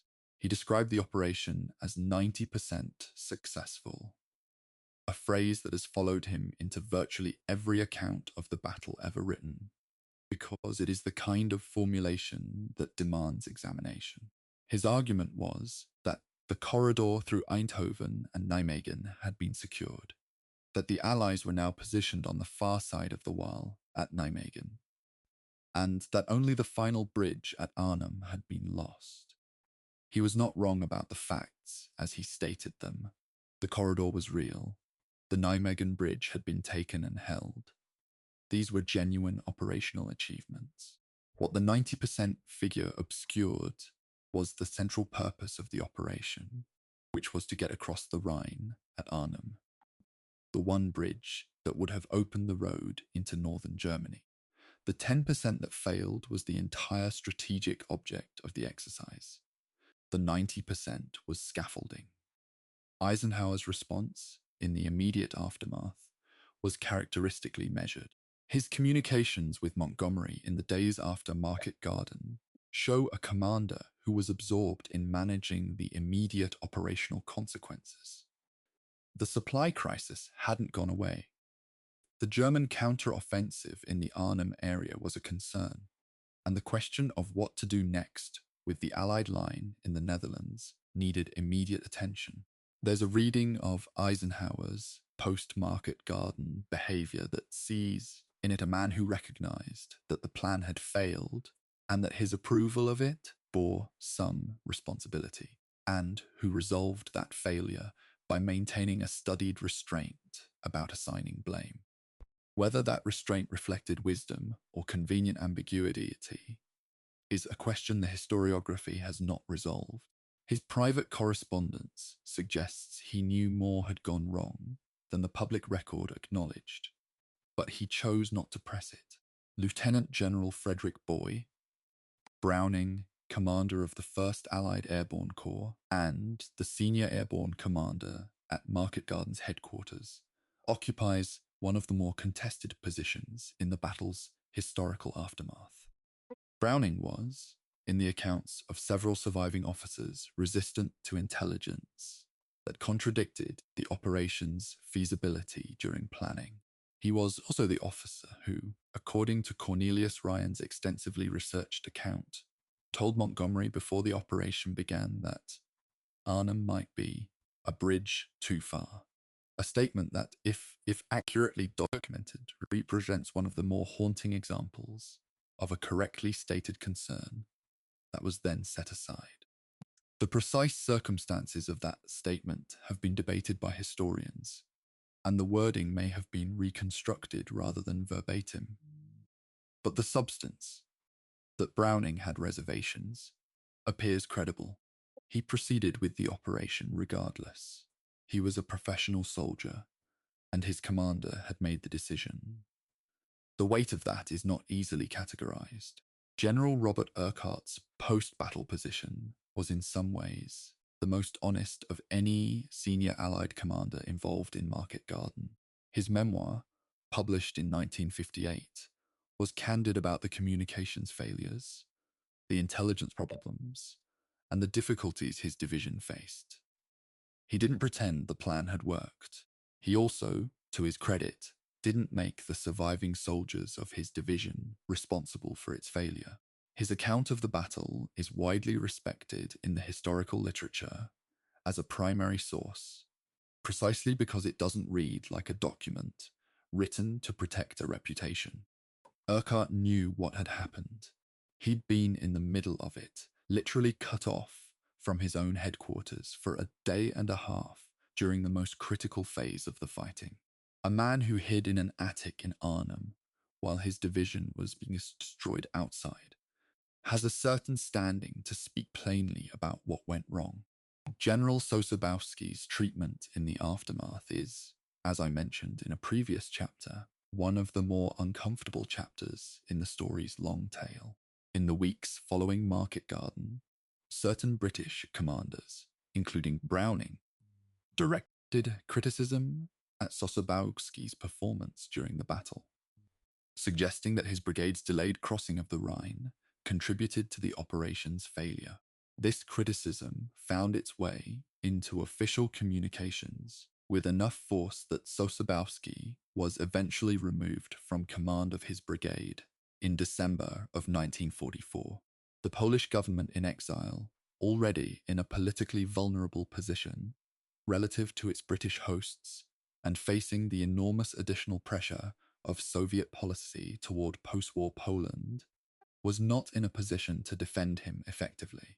That Sosabowski's removal was connected to his having been critical of the Market Garden plan before the operation, and that his brigade's delays was substantially caused by weather and by inadequate river crossing equipment for which he bore no responsibility, is well established in the scholarship. In 2006, the Dutch government awarded him posthumously the Military Order of William, the Netherlands' highest military honour. It was the right thing to do, more than 60 years late. The question of James Gavin and the 82nd Airborne in the aftermath of Market Garden is different in character. The 82nd had, by most measures, performed well. It had secured the Grosbeek Heights. It had fought through Nijmegen, and the Wall crossing was one of the bravest and most effective tactical actions of the operation. But the decision on day one to prioritize the heights over an immediate assault on the Nijmegen Bridge has never stopped generating debate. Gavin himself, in post-war writing and interviews, defended the decision consistently. He argued, and the operational logic supports him, that allowing the Germans to hold the Grosbeek Heights would have threatened the entire southern portion of the corridor. Critics, including Horrocks and some participants in the operation, believed that a rapid assault on the Nijmegen Bridge in the first hours of the 17th could have taken it before the Germans organized their defense, saving the 2 days lost trying to crack it later. The counterfactual is irresolvable. Gavin was a remarkable officer, and this is the one decision from his Market Garden command that his critics haven't let rest. Brian Horrocks, commanding XXX Corps, carried a share of the aftermath that's difficult to assess with precision. His corps had been the instrument of relief that never arrived in time. The reasons for the corps' slow advance are part structural: the road, the terrain, the German defences, and partly, in the view of some participants, a matter of tactical aggression. Several accounts from officers serving in the corps during the advance suggest frustration with the pace, a sense that more could have been done faster. Horrocks' own account emphasizes the genuine difficulties: the single road, the flank threats, the bridges that had to be rebuilt. Both things are probably true simultaneously. XXX Corps faced real obstacles, and it's possible that a commander with different tactical instincts might have accepted higher casualties for higher speed. Whether that trade would have saved the 1st Airborne or simply added more casualties to the Corps without changing the outcome at Arnhem cannot be known. What can be said is that the planned 4-day advance to Arnhem took more than 9 days and never fully arrived. The official British after-action reports on Market Garden were thorough in documenting what happened, and restrained in assigning cause. This is typical of official military analysis, which tends toward operational description rather than strategic indictment. The American after-action literature, particularly the First Allied Airborne Army's reports, is somewhat more pointed about the planning compression and the intelligence failures. The most analytically useful documents from the immediate post-battle period are often the lower-level ones. Battalion and company after action reports that describe, in the plain language of men who were there, exactly what went wrong, when, and why, without the institutional pressure to preserve relationships or protect reputations. These are the documents that the serious historians of Market Garden, Major General John Frost's account, Urquhart's memoir, the various Dutch Historical Commission reports, draw on most heavily, and they tell a consistent story. The plan asked more than the conditions permitted, and the conditions were known or knowable before the drops. What I find most striking, sitting with all of this material, is the absence of anyone in the immediate aftermath who said, straightforwardly and on the record, that the decision to proceed with Market Garden, despite the intelligence about the German armoured presence at Arnhem, was indefensible. The criticisms that emerged were about execution, the drops, the communications, the speed of the ground advance, rather than about the fundamental decision. That the decision itself might have been wrong, that the operation should not have been launched as planned, or perhaps at all, was a conclusion that the institutional structures of the Allied command in 1944 were not able to produce. It took decades of historical scholarship to say it clearly. The men who made the decision were, by the time the scholarship arrived, either dead or elderly, and the war had ended in Allied victory. A fact that has a way of softening the retrospective judgment of the decisions made within it. Chapter 8. The Corridor and its Costs.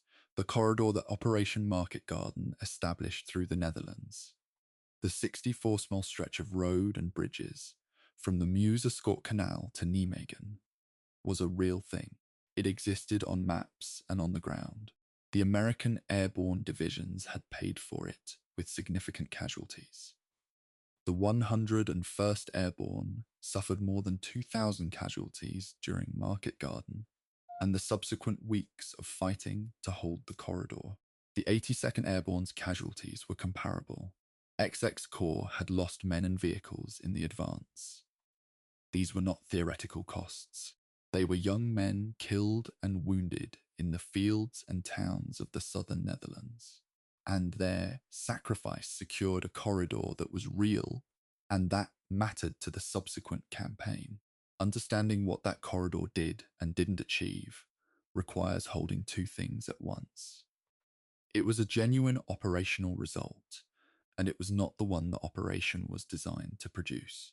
The corridor was, in the weeks after Market Garden, a contested and extremely vulnerable piece of Allied-held territory. The Germans understood immediately that the corridor was the artery of Allied supply and reinforcement, and they applied persistent pressure to cut it throughout the autumn of 1944. The highway, what the soldiers who held it nicknamed Hell's Highway, came under German attack repeatedly. The town of Wegel was actually cut off by German forces at one point in late September, requiring a significant counterattack by the 101st Airborne to reopen it. The corridor was held, but holding it consumed resources and attention that the Allied command needed elsewhere. The maintenance of the corridor through the autumn was itself an operation of considerable scale and cost. And it was an operation that was necessary precisely because the objective of Market Garden, getting across the Rhine at Arnhem, had not been achieved. At Nijmegen, the situation after the bridge crossing was peculiar and frustrating in ways that illuminate the operation's structural failure. Allied forces were on the north bank of the Waal, across the major water obstacle south of Arnhem. But the road northward from Nijmegen to Arnhem was interdicted by German forces. The first airborne perimeter was being evacuated, and the strategic benefit of holding the Nijmegen bridge was substantially reduced because there was nothing to advance toward. The bridge that XXX Corps had fought so hard to cross, at such cost, now looked northward toward a German-held landscape rather than toward the Rhine crossing that was supposed to be its destination. It's a strange thing to contemplate. A major military success. The capture of the Nijmegen Bridge, involving the Waal crossing by assault boat and days of costly fighting, that was rendered strategically inconclusive because the one piece it depended on, 60 kilometers further north, had been lost. The Dutch civilians living in and around the corridor deserve the kind of attention that campaign histories rarely give them. The liberation of Eindhoven on the 18th of September was genuine and joyful, and the accounts of civilians describing the arrival of Allied troops have a warmth and specificity that makes them vivid even at this distance. But the situation in the corridor towns, Eindhoven, Veghel, Grave, Nijmegen, through the autumn of 1944 was not simply liberation and security. The corridor was a military road, and military roads are not peaceful places. The towns along it were targets for German counterattack, shelling, and air attack. Civilians who had come out to greet the liberators found themselves living in a frontline environment, often for months. The damage to these towns and the casualties among their civilian populations during the fighting to maintain the corridor are documented in Dutch civil records and deserve to be part of any complete accounting of Market Garden's human cost. The situation for the Dutch population in the area north of the corridor, Arnhem and the surrounding regions, was dramatically worse. After the evacuation of the 1st Airborne in late September, the Germans reoccupied Arnhem and subjected the civilian population to collective measures that included the forced evacuation of the city. Tens of thousands of Dutch civilians were driven from their homes in Arnhem and the surrounding area in the weeks following the battle. They were given minimal time to gather possessions, directed onto roads leading east and west, and dispersed into the wider Netherlands. Their homes were systematically looted by German forces, and also, in documented cases, by other Dutch civilians who took advantage of the emptied houses. The Arnhem area remained largely under German control through the harsh winter of 1944 to 1945, the Hunger Winter, during which food shortages in the occupied Netherlands reached catastrophic levels. The civilian death toll from the Hunger Winter, affecting the entire German-occupied Netherlands, has been estimated by Dutch historical sources at somewhere between 18,000 and 22,000 deaths from starvation and related causes. The Hunger Winter is not formally part of Operation Market Garden's history in most accounts. It's treated as a separate subject, a consequence of the broader occupation. But the connection is direct. The failure to achieve the Rhine crossing at Arnhem in September of 1944 meant that the Western Netherlands remained under German occupation through the winter. That occupation included the punitive flooding of agricultural land, the confiscation of food stocks, and the imposition of restrictions on food movement that turned a serious shortage into a famine. The railway strike called by the Dutch government in exile at Allied request, intended to support Market Garden by hindering German resupply, remained in effect through the winter, and the German reprisal for that strike included a blockade on food shipments to the Western Netherlands.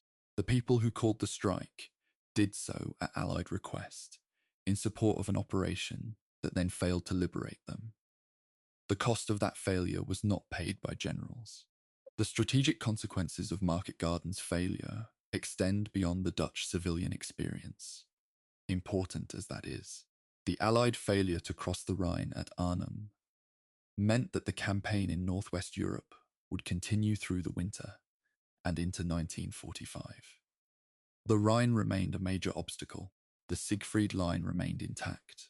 The German army, far from collapsing as the summer's victories had suggested, reconstituted sufficiently to launch a major counteroffensive in the Ardennes in December of 1944. The Battle of the Bulge, which was the largest German offensive operation in the West since 1940. The causal relationship between Market Garden's failure and the Battle of the Bulge is indirect and complex, but the connection is real. The failure to end the war before winter gave the Germans the time to reconstitute their reserves and execute an offensive that took the Allies by surprise and caused substantial casualties.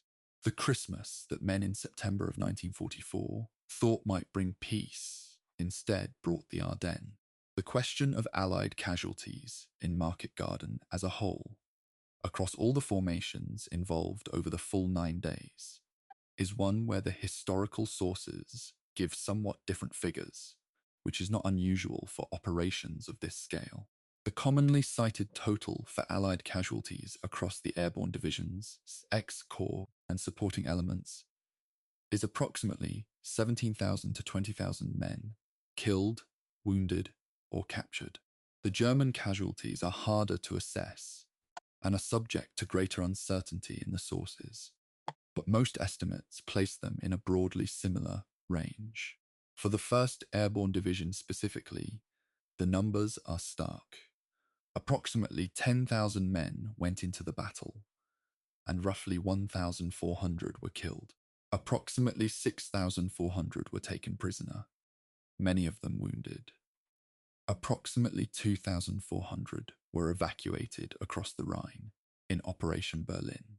A handful evaded capture and eventually crossed Allied lines through underground assistance. The division that came out was a fragment of the division that went in. I've spent a lot of time in this chapter on numbers and consequences because I think they're essential context for understanding what the operation actually cost, as opposed to what it aimed to achieve. There's a tendency in the popular treatment of Market Garden to focus on the dramatic elements, the drops, the battles, the Waal crossing, the stand at the bridge, in a way that can inadvertently aestheticize what was, at its human core, a catastrophe for a large number of people.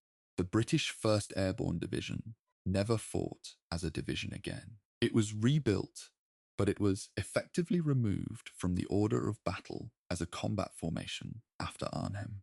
The Polish 1st Parachute Brigade, whose commander had been correct in his reservations from the beginning, was reorganized and went on to fight in northwestern Europe under different command. The American divisions went on to the Ardennes. The Dutch people in the corridor spent months in a front line. The Dutch people north of the corridor spent a winter in a famine. The corridor endured. The bridges at Wegel, Grave, and Nijmegen stayed in Allied hands. That was real, and it wasn't nothing. But the bridge at Arnhem, the one the operation existed to capture, the one that opened the road across the Rhine, was back in German hands. And it would stay there until it was destroyed by Allied aircraft in October of 1944 and rebuilt in post-war years with a new name. When I think about the full accounting of the corridor, what it cost to build and what it achieved, I keep coming back to the phrase that Cornelius Ryan made permanent. Not because it's dramatic, but because it's precise. There was one bridge too many in the plan, and it was the one that mattered most. Chapter 9. The soldiers who stayed behind after Operation Berlin. The evacuation across the Rhine on the night of the 25th of September. There were approximately 8,000 British and Polish soldiers who did not make it back across the river. Some were dead. More than 6,000 were prisoners of war, and a significant proportion of those were wounded prisoners. Men who had been treated in makeshift aid stations, in Dutch houses and churches during the battle, and who were now in German hands. And then there were the others, men who had become separated from their units, who were hiding in Dutch civilian homes, who were wounded and concealed by families, who were taking an extraordinary risk in doing so. These men entered a hidden chapter of the battle that lasted not days but months, in some cases all the way to the liberation of the Netherlands in the spring of 1945.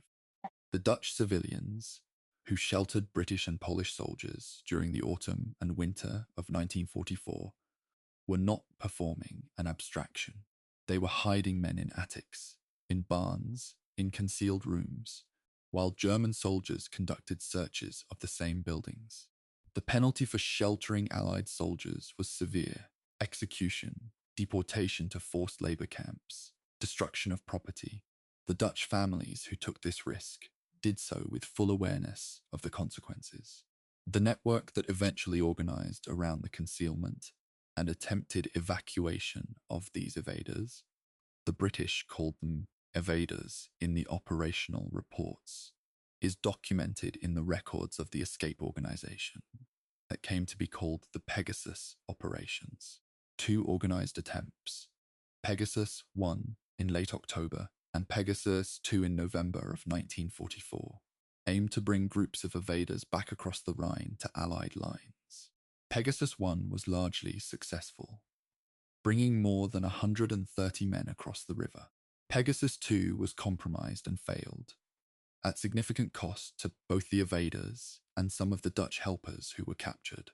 The experience of the prisoners taken at Arnhem ran across the full range of what Paudi experience in German captivity meant in 1944. For officers taken prisoner, the standard German treatment under the Geneva Convention was observed in most documented cases. Transfer to established officer Piaubu camps, stalags and oflags, conditions that were harsh but controlled, Red Cross access that was irregular but present. For wounded prisoners, the initial situation was more complicated. Many were held in improvised German field hospitals in the Arnhem and Oosterbeek area before transfer. The German army's treatment of the British wounded at Arnhem was, by the documented accounts of surviving prisoners, broadly correct under the conventions of war. There are testimonies from British officers that German medical personnel treated Allied wounded alongside German wounded with professional impartiality. This matters to say plainly, without sentimentality, and without the kind of generalization that collapses the specific into the categorical. War crimes were committed in the Second World War on multiple sides and in multiple contexts. At Arnhem, in the handling of British prisoners and wounded, the German army's conduct was, by the account of the survivors, generally within the rules. John Frost himself, wounded, captured, and eventually transferred to a prison camp, survived the war. He was a prisoner from the 21st of September, 1944, to the liberation in the spring of 1945. His post-war account, and the accounts of his officers and men who were also taken prisoner, describe the period at the bridge in terms that are striking for their matter-of-factness. These were professionals. They had held for as long as the ammunition and their bodies permitted. They knew what they had done. The German officers who took them prisoner, by multiple accounts, were respectful in a way that reflected their recognition of what the 2nd Battalion had accomplished. That doesn't transform the military context or the political one, but it's in the record, and the record should be reported honestly. The Dutch families who sheltered evaders through the autumn and winter did so while living in increasingly desperate conditions. The hunger winter was tightening its grip on the occupied Netherlands. By November and December of 1944, food rations in the German-occupied West had been cut to levels that were medically inadequate. Documented ration allocations in some areas fell to somewhere around 500 to 800 calories per day at the winter's worst. Families who were concealing British soldiers were feeding them from their own inadequate supplies. in some cases going hungry themselves to ensure the hidden men were fed. There are testimonies in the Dutch Historical Archive from civilians who describe giving Allied evaders their own food allocation. These are acts of generosity that occurred at real personal cost, not symbolic ones, and they're part of the fabric of what Market Garden ultimately meant to the people who lived inside it. Several of the evaders who were hidden through the winter left detailed accounts of their time in Dutch homes. These accounts describe the strange suspended existence of men who were safe in the immediate sense, not in a prison camp, not in combat, but whose situation was entirely dependent on the courage and discretion of the family concealing them. Many of them spoke no Dutch. Communication was done through gesture, through written notes, through the gradual accumulation of a shared vocabulary. Some of these evader civilian relationships became genuine friendships that lasted for decades after the war. Men who had been hidden in Ede, in Wageningen, in the farms and villages of the Veluwe, returned to visit the families who had sheltered them. Some brought their wives and children. Some left financial support when they could. These connections are documented in post-war correspondence and in the oral histories collected by Dutch institutions, and they represent one of the quieter, more enduring consequences of Market Garden. The creation of personal bonds between British veterans and Dutch families that outlasted the operational history by generations. General Urquhart, after his evacuation across the Rhine, spent the remainder of the war in a command role and was not involved in further significant combat operations. His post-war career was distinguished, but it is the Arnhem battle that defines his place in the history, and by that measure, his place is complicated. He commanded a division that was inserted into an impossible situation with inadequate communications, inadequate support, and intelligence that had been disregarded, and he managed the subsequent disaster with evident courage and with a consistent concern for his men. He was physically present in the fighting in ways that generals were not always expected to be. His period of isolation in an Arnhem attic was not the result of cowardice, but of the collapse of communications that left him unable to reach his headquarters. He made decisions that can be questioned. He also made decisions that were as good as the circumstances permitted, which is all you can ask of any commander in a situation that was already compromised before it began. The captured soldiers at Arnhem spent the winter of 1944 to 45 in various camps across Germany. The conditions in German prisoner of war camps in that final winter of the war were deteriorating. The German supply system was under pressure from Allied bombing and from the general attrition of resources, and the camps experienced food shortages that went beyond the inadequacies that had characterized them earlier in the war. Red Cross parcels, which had been a significant supplement to the official rations, became irregular in delivery as the German transportation system broke down. The final months of captivity for men taken at Arnhem in September were the hardest months. Liberation came for most of them in the spring of 1945, April or May, when Allied forces overran the camps in which they were held. The liberation was, by the accounts of survivors, a profoundly strange experience. The transition from the controlled deprivation of captivity to the sudden presence of food, medical attention, and the faces of men who spoke your language and were not your captors. I want to note something that the operational histories tend to pass over quickly. Approximately 6,400 British and Polish soldiers were taken prisoner at or after the Arnhem battle. That is a large number, and it is a number that should be said clearly rather than folded into aggregate statistics. Each of those men had a specific experience, a specific moment of capture, a specific journey to captivity, a specific duration of imprisonment, a specific liberation.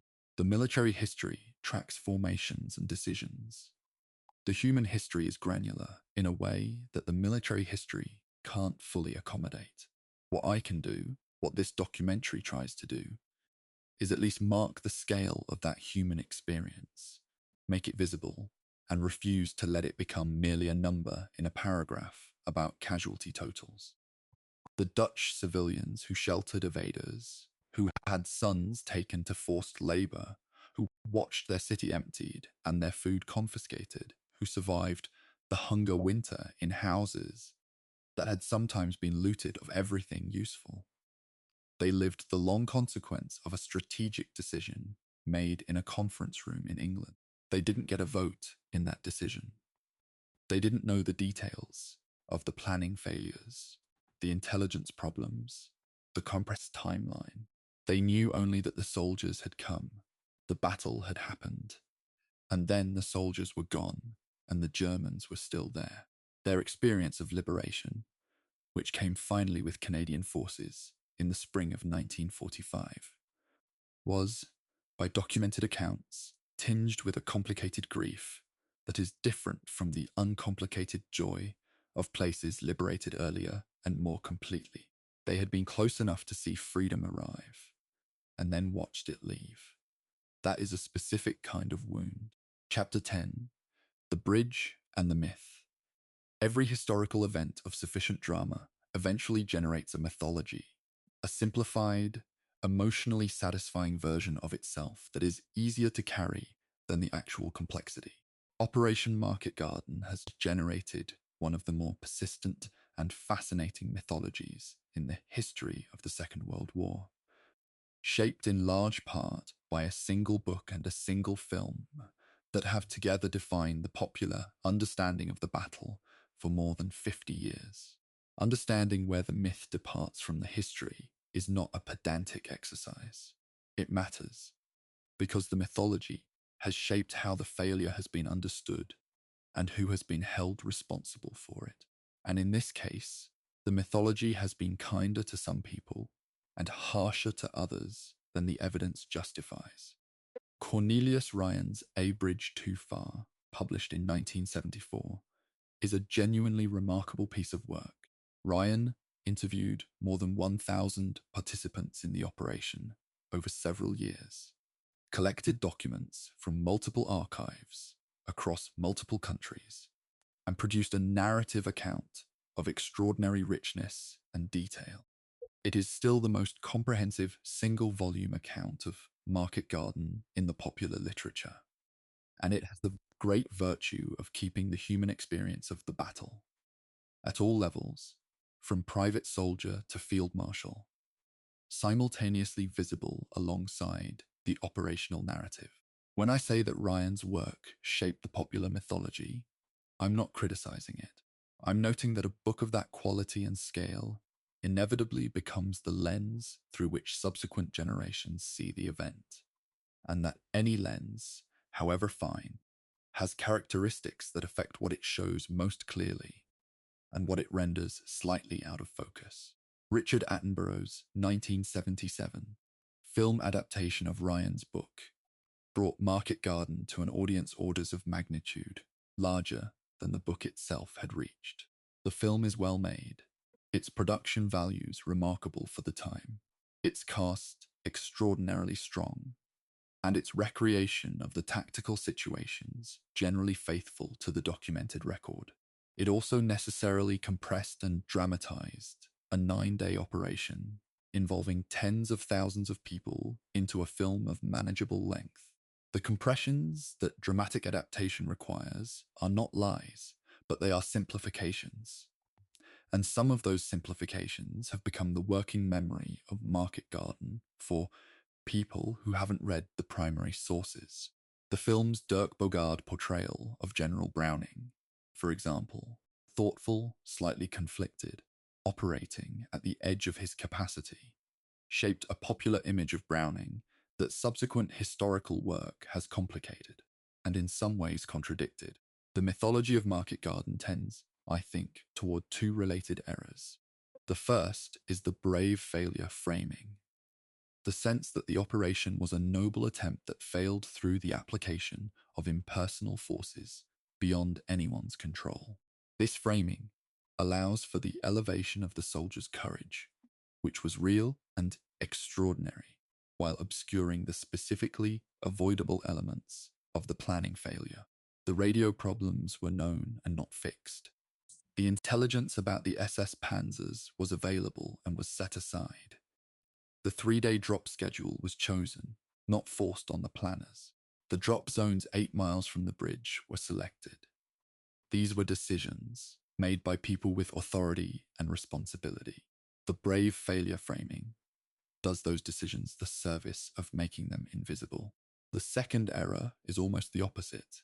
The individual villain framing, which assigns the operation's failure to a specific mistake by a specific person, most commonly either Montgomery's ambition or Browning's mismanagement of the intelligence, depending on the writer's perspective. This framing is satisfying in the way that single cause explanations are always satisfying, and it's probably not entirely wrong in identifying the most significant contributors to the failure. Montgomery's drive to execute the operation and the institutional dynamics that made it difficult for subordinates to voice objections to a plan he had already championed were genuinely significant factors. But Market Garden's failure required the simultaneous operation of multiple problems. The planning timeline, the drop zones, the communications, the intelligence, the weather, the road, the German recovery speed, in a way that no individual villain can fully account for. Distributing blame accurately is less satisfying than concentrating it, but it's more honest. The Dutch national memory of Market Garden is more layered than the British or American popular memory, for reasons that should be obvious. The Netherlands was the place where the operation happened, where civilians paid its costs, where the dead were buried in the military cemeteries that remain immaculate and carefully tended in Nijmegen and Arnhem and throughout the corridor. Every year, on the anniversary of the drops, the Dutch communities along the corridor organise commemorations that draw veterans, now elderly, in recent years mostly absent through death, and the children and grandchildren of veterans, and Dutch citizens for whom the battle is not a film or a book, but a family story. The Airborne Museum at Hartenstein, Urquhart's former headquarters in Oosterbeek, is one of the finest operational museums of the Second World War, and the care and scholarship that the Dutch have invested in preserving the battle's history is something the operational historians owe a specific debt to. The annual September commemorations at Arnhem include the dropping of parachutists over the original drop zones, a practice that began in the post-war years as a tribute and continues as a tradition. The images of paratroopers descending onto the same fields where their predecessors landed in September of 1944 are visually powerful in a way that doesn't require elaboration. What I find moving about the Dutch commemorations specifically is the intergenerational continuity. The fact that Dutch schoolchildren are brought to the military cemeteries, that the oral histories of the civilian experience have been collected and preserved, that the names and stories of the Dutch resistance members and civilian helpers are part of the commemorative record, rather than a footnote to the military one. This is a society that decided, collectively, to remember accurately and to remember completely. It's a model worth paying attention to. The graves at the Arnhem Oosterbeek War Cemetery, maintained by the Commonwealth War Graves Commission, on the grounds of what was the first perimeter of the 1st Airborne's defensive position, contain the remains of approximately 1,750 Commonwealth soldiers. The cemetery is arranged with the precision and care that the Commission brings to all its work. Identical white headstones, maintained turf, flowers, the individual inscriptions, names, ranks, units, ages, and in many cases a brief phrase chosen by the family, are the human granularity that military history needs to be anchored to. Some of the men buried there were teenagers. Some were in their 30s, which in 1944 made them experienced veterans. Many of the headstones carry the inscriptions, "Known unto God," the Commission's formulation for men whose remains were identified as military, but whose personal details could not be confirmed. They died at Arnhem. They are in the ground there. The bridge that bears John Frost's name rises above the same river nearby. The mythology of Market Garden has been durable because the raw material it draws on is genuinely extraordinary. The Waal crossing by the 504th Parachute Infantry, Frost Battalion at the bridge, the Dutch civilians who sheltered invaders through a winter of famine, Sosabowski's Poles, fighting for a country that would not be free. These things happened. They were heroic in the specific, grounded, technical sense of that word, not the cinematic sense, but the sense of human beings doing the utmost that their circumstances allowed, with insufficient resources and inadequate support, in the service of objectives that were only partially realized. The mythology serves these stories well. What it serves less well is the history of the decisions that put those people in those situations. That history is less comfortable. It doesn't resolve cleanly, and it doesn't offer the satisfaction of seeing courage rewarded with victory. It offers instead the satisfaction, if that's the right word, of understanding something true about how institutions and individuals fail under pressure. That's a harder thing to make a film about. It's a necessary thing to understand. Chapter 11. What intelligence couldn't say loudly enough. I want to return to the intelligence question because I don't think we've fully exhausted what it tells us. Not about Market Garden specifically, but about the structural problem of intelligence in institutional decision-making. A problem that recurs throughout military history and that has obvious contemporary relevance.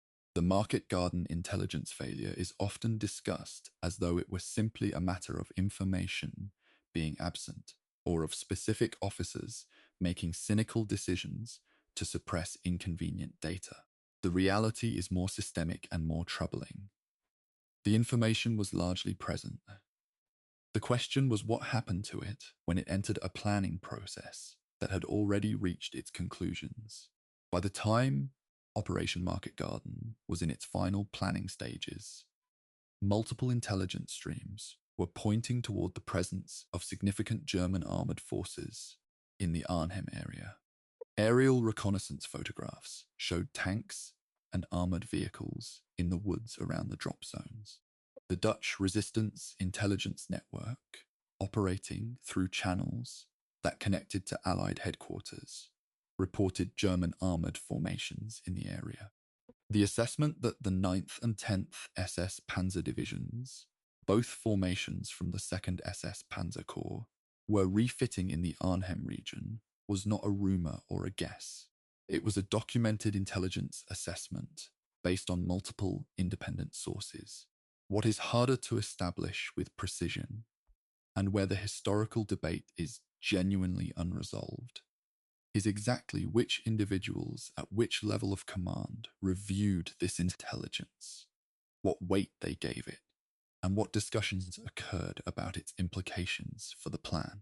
Major Brian Urquhart, the intelligence officer, distinct from the division commander of the same surname, had assembled a case based on the reconnaissance photographs and presented it through his chain of command. The documents related to how his concerns were handled are incomplete in the public record. Some post-war accounts rely on his own recollections of events rather than contemporary documents. And his recollections, while credible in their substance, are those of a participant with an understandable perspective on the outcome. What seems clear from the available evidence is that the intelligence about German armour did not cause any modification of the plan.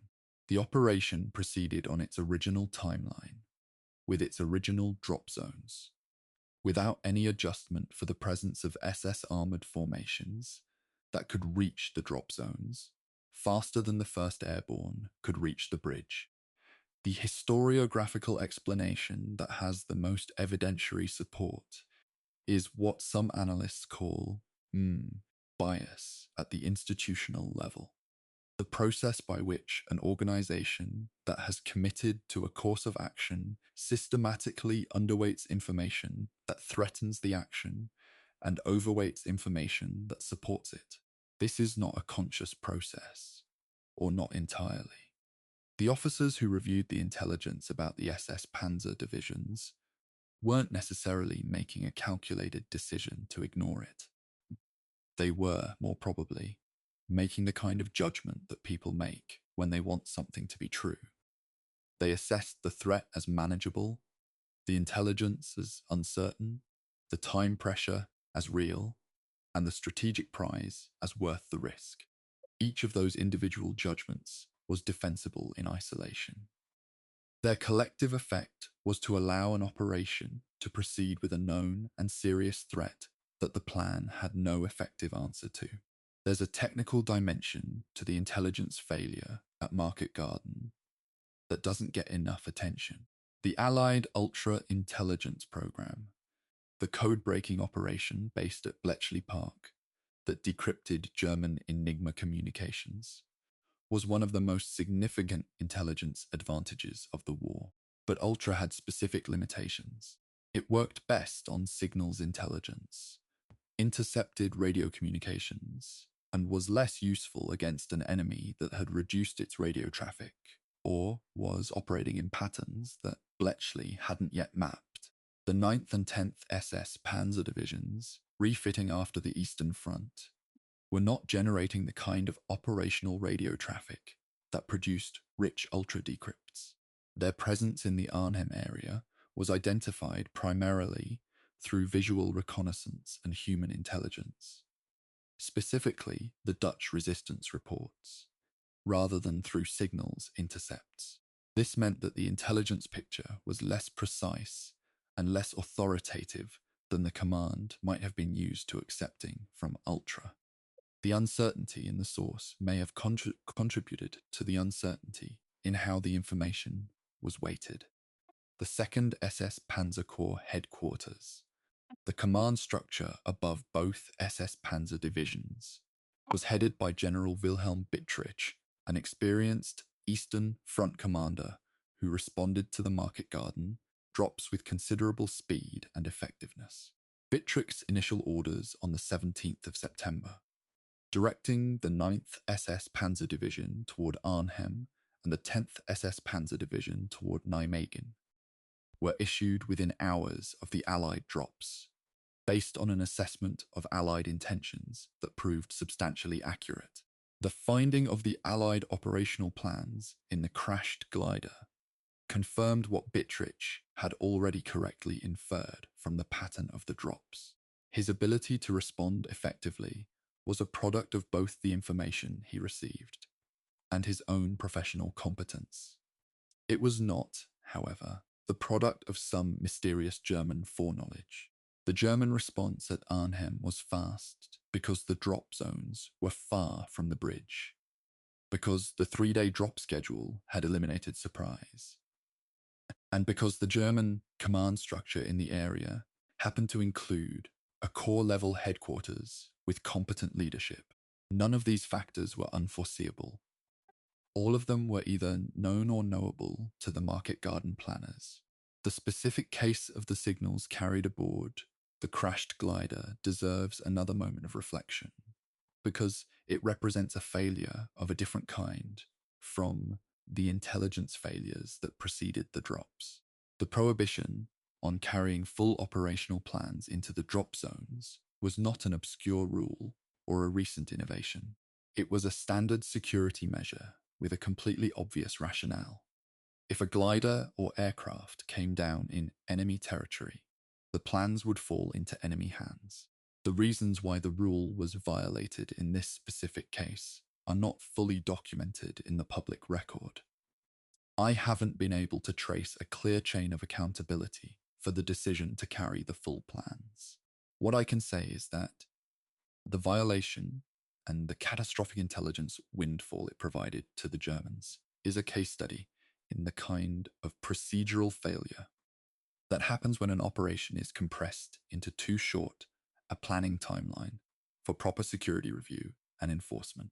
The broader question that the market garden intelligence failures raise, and that remains relevant beyond the specific operation, is the structural problem of how military or any large institutional planning processes handle information that contradicts existing commitments. The failure at Arnhem wasn't unique. Comparable failures to process contradicting intelligence occurred at Pearl Harbor in 941, at the Ardennes in December of 1944, just months after Market Garden, and in multiple subsequent conflicts. The pattern is consistent enough that it can be described almost as a law. Organizations under deadline pressure with existing commitments to a course of action will systematically underweight information that threatens that course of action. The solution to this problem, if there is one, involves structural features of the decision-making process. Independent review, mandatory red teaming of planned operations, formalized channels for dissenting intelligence assessments to reach the ultimate decision maker. These features were not present in the market garden planning process. They have been advocated for, developed, and institutionalized to varying degrees in military planning since then. Whether they've been implemented effectively enough to prevent comparable failures is a question that deserves more attention than it typically receives. On the Dutch resistance intelligence specifically, the courage of the men and women who gathered and transmitted that intelligence about the German armored presence deserves explicit recognition. They were operating in an occupied country under constant threat of detection. The information they transmitted through whatever channels connected them to Allied headquarters was accurate and operationally significant. The fact that it was not acted on does not diminish the quality of their intelligence work or the danger in which it was gathered. It simply means that the people who did something difficult and brave and accurate were failed by the people who received their work. That's a particular kind of injustice that the historical record should note. I've spent this chapter on intelligence because I think it's where the operational history and the human history intersect most directly. The failure of intelligence, not the failure to gather it, but the failure to give it appropriate weight, is ultimately a human failure, not a technical one. The signals were there, the reports were there, the photographs were there. What was absent was the institutional willingness to let that information modify a conclusion that had already been reached. That gap between what was known and what was acted upon is where the approximately 1,750 men in the Oosterbeek cemetery ended up. That's not a figure of speech. That's a fact. Chapter 12. The Long Reckoning. Every military failure generates a long reckoning, and the reckoning for Market Garden has been going on for more than 80 years. It's taken place in the official histories. The British official history of the Second World War is careful and thorough, if occasionally protective of institutional reputations. It's taken place in the academic literature, which has grown substantially since the 1970s, particularly around questions of intelligence failure and command decision-making. It's taken place in the memoirs and accounts of the men who were there, which are the most irreplaceable part of the record because they contain detail and texture that no secondary source can fully reproduce. And it's taken place in the commemorative spaces, the cemeteries, the museums, the annual drops at Arnhem, where the reckoning takes a form that is less analytical and more devotional, which is also necessary and also human. What does the reckoning tell us? As of the knowledge available to the serious historian, the consensus that has emerged over 8 decades of serious scholarship is roughly as follows. The operation was fundamentally compromised by a planning process that was compressed into too short a timeline, that carried intelligence warnings without adequately acting on them, that distributed the airborne forces across drops, that sacrificed operational surprise, and that assigned the most demanding task, the furthest bridge, the longest holding requirement, to a formation whose communications were known to be inadequate and whose drop zones were the furthest from its objective. The execution of the operation, within the constraints of the plan as issued, was generally competent. The 1st Airborne Division fought with extraordinary tenacity under conditions that were worse than the plan had projected from the first hours. XXX Corps advanced against genuine resistance over terrain that was genuinely difficult. The 82nd Airborne performed one of the most tactically demanding river crossings of the war. None of these things saved the operation, because the plan's structural flaws were too deep to be compensated by execution. The responsibility for those structural flaws sits in the historical consensus, primarily with 3 decisions. The decision by Eisenhower to approve the operation in the accelerated timeline Montgomery proposed. The decision by Montgomery and Browning to proceed despite the intelligence about German armored forces at Arnhem. And the decision, attributed variously to RF pressure and planning inertia, to place the 1st Airborne's drop zones 8 miles from the bridge. These 3 decisions interacted. A longer planning timeline might have resolved the drop zone question. Better intelligence processing might have modified either the drop zones or the timeline. A command structure less dominated by institutional pressure to proceed might have paused for either fix. But all 3 were made as they were, within a week's planning, and the result is the history of the battle. The specific question of whether Market Garden should have been attempted at all is one where serious historians still disagree. The argument in favor of attempting it, that the strategic prize, a Rhine crossing before winter, was worth the risk even given the intelligence uncertainties, is not simply apologetics for the planners. It reflects a genuine reading of the strategic situation in September of 1944. The Allies were ahead of schedule, the Germans appeared to be in disarray, and the possibility of ending the war before a second winter was real enough to justify accepting higher operational risk than a more cautious commander would endorse. Montgomery was not reckless by nature. He was making a calculated bet, with a specific theory of how the situation could be exploited. The bet didn't pay off. Whether it was a reasonable bet, given the information available at the time, rather than the information available to historians 80 years later, is the crux of the argument, and there's no clean answer to it. The German commanders, whose decisions were largely effective during Market Garden, have received less historical attention than the Allied command, which is a common imbalance in accounts of Allied military operations. Bittrich's response has been noted. Field Marshal Walter models coordination of the overall German response across the Netherlands, gathering units from multiple commands, directing the counterattacks that eventually sealed the Oosterbeek perimeter and cut the corridor in multiple places, was professionally competent in ways that deserve acknowledgement in an honest account. Model was not a pleasant figure. His record on the Eastern Front includes responsibility for conduct that goes far beyond the purely military. But as a practitioner of the operational art of defensive improvisation, his performance during Market Garden was effective. The Germans didn't win at Arnhem primarily because of German excellence. They won because the Allied plan gave them structural advantages that their professional competence then exploited. But competence exploiting advantage is still competence. The military lessons that subsequent generations drew from Market Garden are varied and interesting. Airborne doctrine was significantly revised in light of Arnhem, and the other major airborne operations of the war.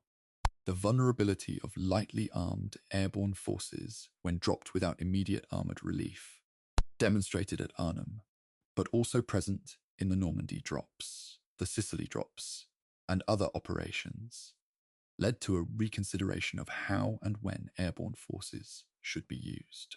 The airborne vertical envelopment concept, which imagined parachute and glider forces as deep strike weapons that could seize and hold positions well behind enemy lines while ground forces advanced to link up, was fundamentally challenged by the operational record of the Second World War.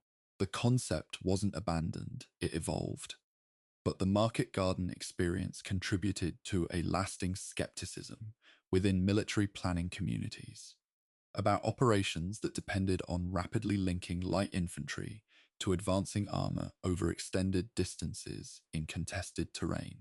The question of Montgomery's career legacy in the aftermath of Market Garden is one where I need to tread carefully, because this is an area where the historiography has sometimes been more influenced by national sentiment than by evidence.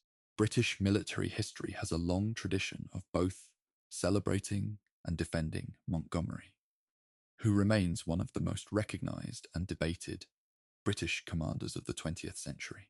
His supporters argue, with real justification, that his record includes the victory at El Alamein, the breakout from Normandy, and the final advance into Germany, and that Arnhem was the one significant operational failure of a distinguished career. His critics argue, also with real justification, that the Market Garden plan reflects the same combination of overconfidence and resistance to inconvenient information that appears at various other points in his career, and that the failure at Arnhem cost lives and time that the war could not afford. Both positions have evidence behind them. Montgomery was capable of great operational achievement and capable of this. That's the full picture. The long reckoning has also, slowly and unevenly, included more attention to the Dutch dimension, the civilian experience, the cost of occupation, the hunger winter, and the specific injustice of a liberation that was promised in September and delivered incompletely in April of the following year. Dutch scholarship on the battle and its consequences has been substantial, and the Dutch institutions that preserve the history, the Airborne Museum at Hartenstein, the Gelders Archief, the various local historical societies along the corridor, have ensured that the civilian record is maintained alongside the military one. The integration of these two dimensions, military history and civilian history, is where the most interesting recent scholarship on Market Garden has been happening, and it represents a more complete account of what the operation actually was. Not just a tactical problem and a command failure, but a human event with specific consequences for specific people who had no voice in the decisions that shaped their lives. I want to say something about John Frost, because he deserves more than the cameo role he's sometimes given in the mythology of Market Garden, where he appears mainly as a symbol, the soldier who held the bridge. Frost was a professional soldier who did, at Arnhem, something that is genuinely difficult to put in proportional context. He led approximately 700 men to a position they were supposed to hold for 4 days, held it for almost that long under conditions, without resupply, without air support, without working communications to his division, against steadily increasing armoured force that eroded his command one engagement at a time. He was wounded. He was taken prisoner. He spent the rest of the war in captivity.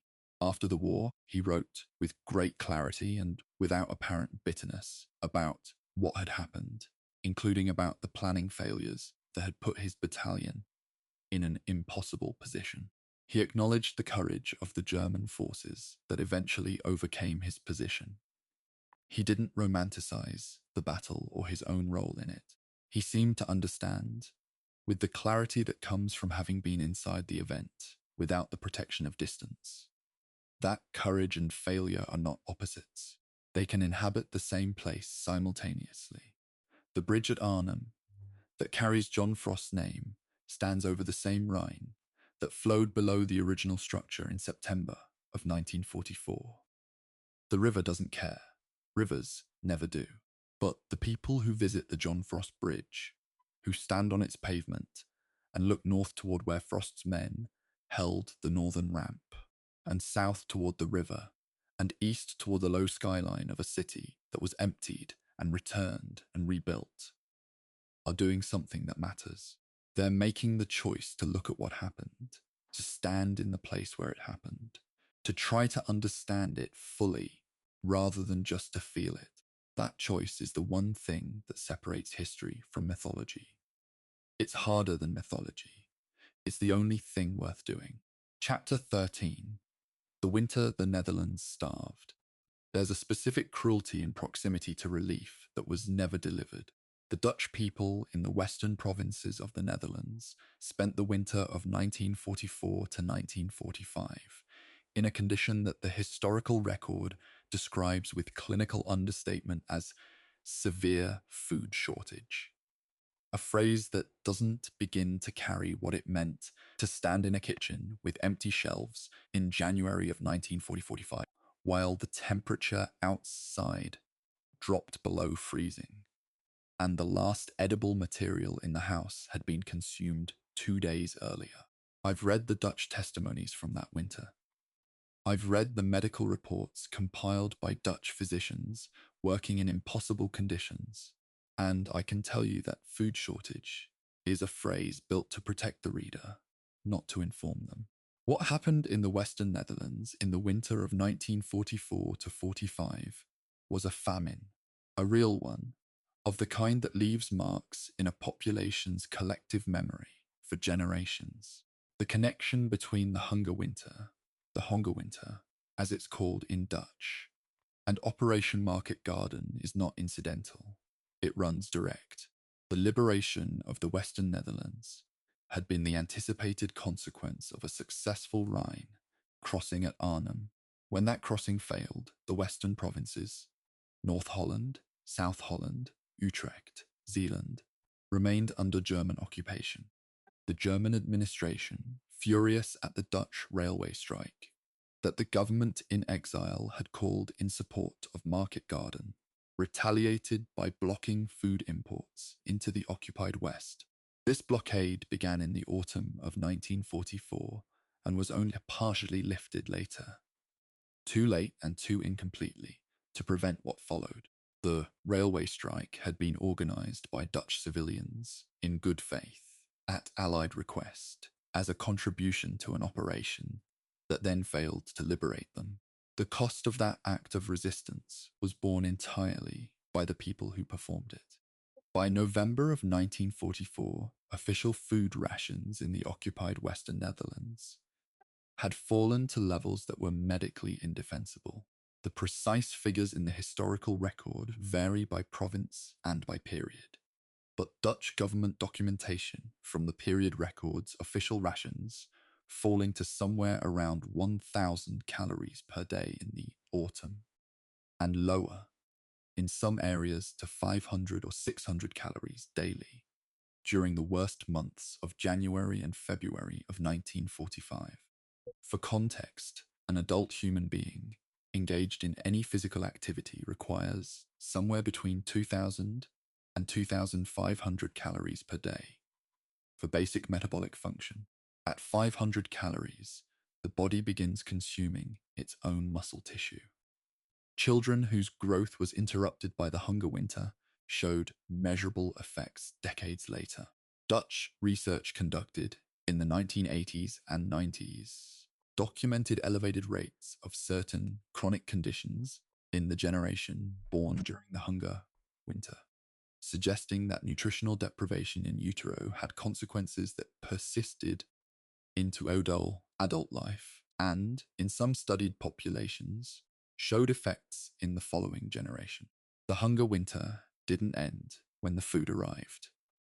The German occupation authorities in the Western Netherlands during this period were not a monolithic institution with a single policy.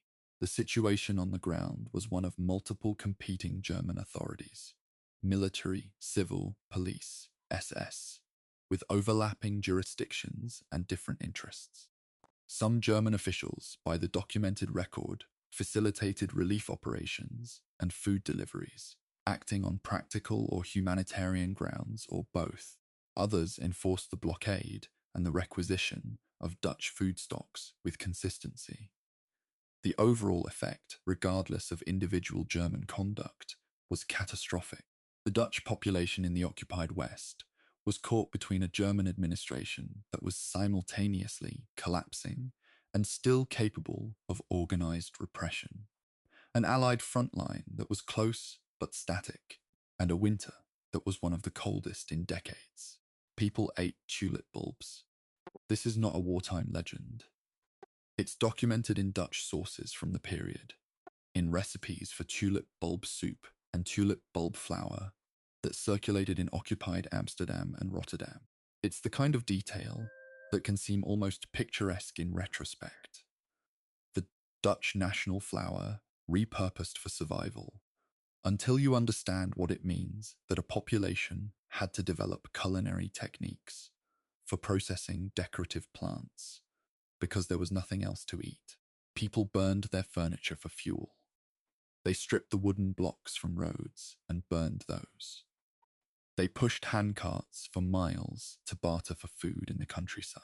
Elderly and infirm people who couldn't leave their homes died of cold and hunger in rooms that had once been ordinary Dutch middle-class domesticity.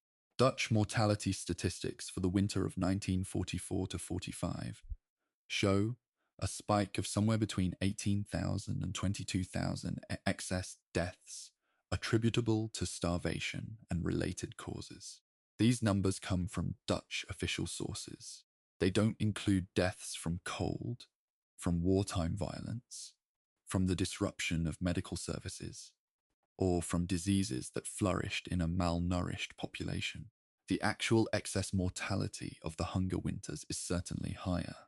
The Allied command was not unaware of the humanitarian crisis developing in the occupied Netherlands.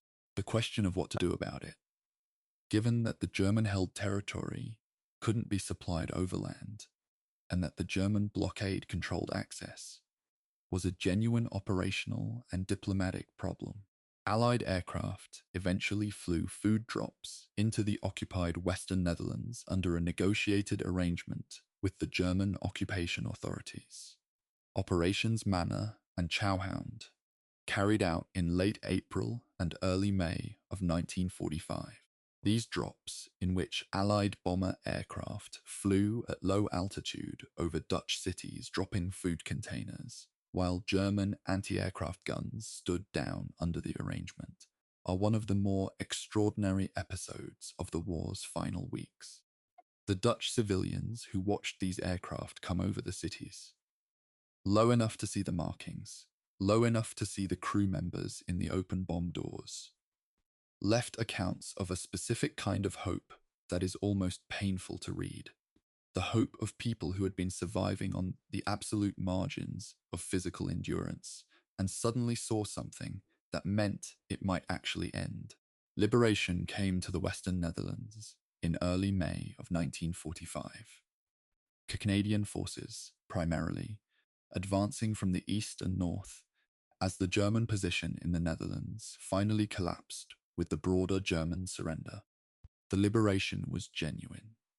It was wanted with an intensity that cannot be measured, but it arrived in a population that had been starving for months, in a landscape that had been stripped and damaged, and in some areas deliberately flooded by German forces, attempting to slow the Allied advance.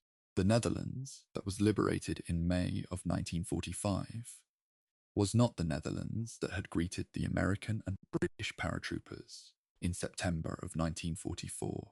With flowers and tears of joy. It was a country that had spent 8 months paying the price of a liberation that had come close and turned back. The joy of May 1945 was real and enormous, and documented in extraordinary photographs and testimonies. It was also the joy of people who had survived something that a significant number of their neighbors had not survived. Those two things were simultaneous, and no account that registers only one of them is complete. The children who were born during the hunger winter, or who were young children in 1944 to 45, carry the memory of the winter in ways that are specific and distinct from the memory carried by those who experienced it as adults. There are Dutch testimonies, collected by historians and by documentary filmmakers in the decades since, of children who remembered the hunger not as a political or historical event, but as a physical sensation. The constant awareness of the stomach, the way that cold and hunger combined in the body, the specific texture of what was available to eat. Children processed the fear of the period differently from adults. They didn't always understand the historical context. They understood their parents' fear and the absence of food. The Dutch cohort, born and raised in those years, represents one of the most extensively studied populations in the history of human nutritional research, precisely because the records of the occupation provide an unusual level of precision about when and where the deprivation occurred. The research done on this population has contributed to the scientific understanding of prenatal nutrition, epigenetics, and intergenerational health effects. Knowledge was extracted from the suffering. That's not a justification or a consolation. It's simply what happened. What I find myself returning to, in the context of the hunger winter's relationship to market garden, is the specific quality of the injustice involved.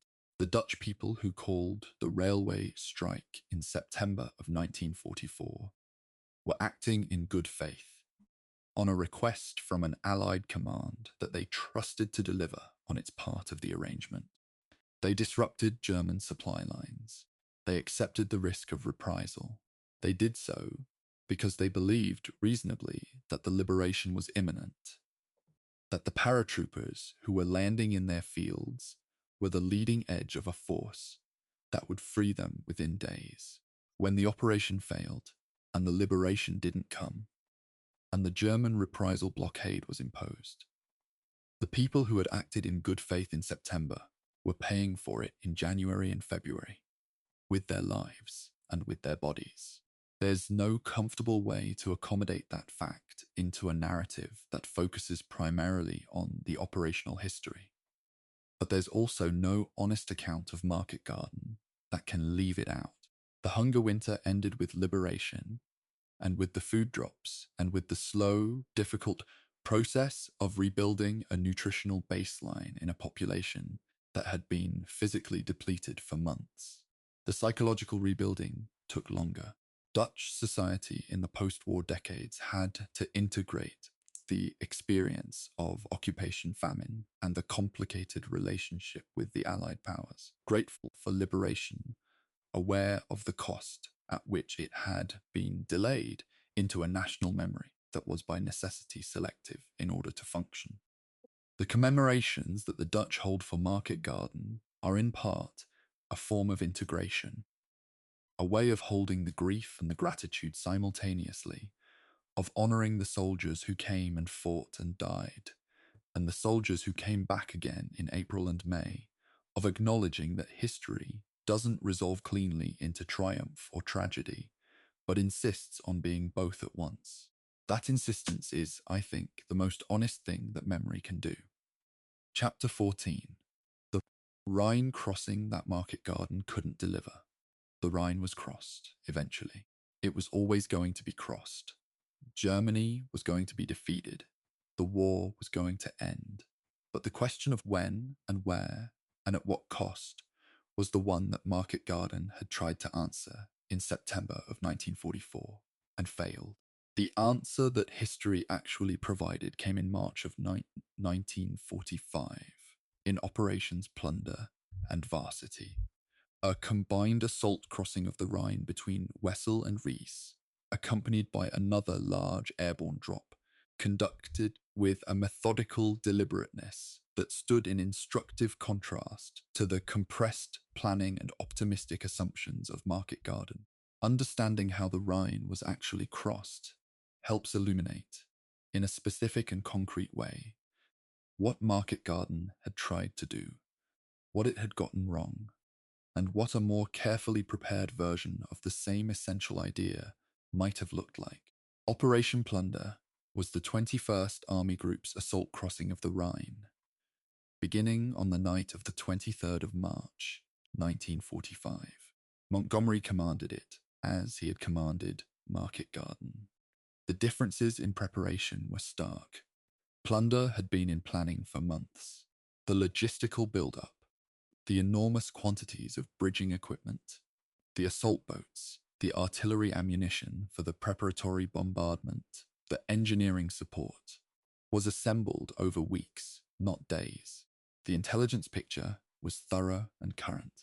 The German defences on the east bank of the Rhine were mapped with a precision that required sustained reconnaissance rather than a compressed planning sprint.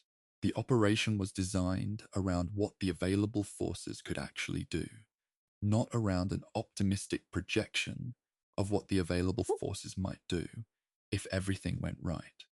The contrast with Market Garden's 1-week planning window is so stark that it doesn't require elaboration, but it does require acknowledgement.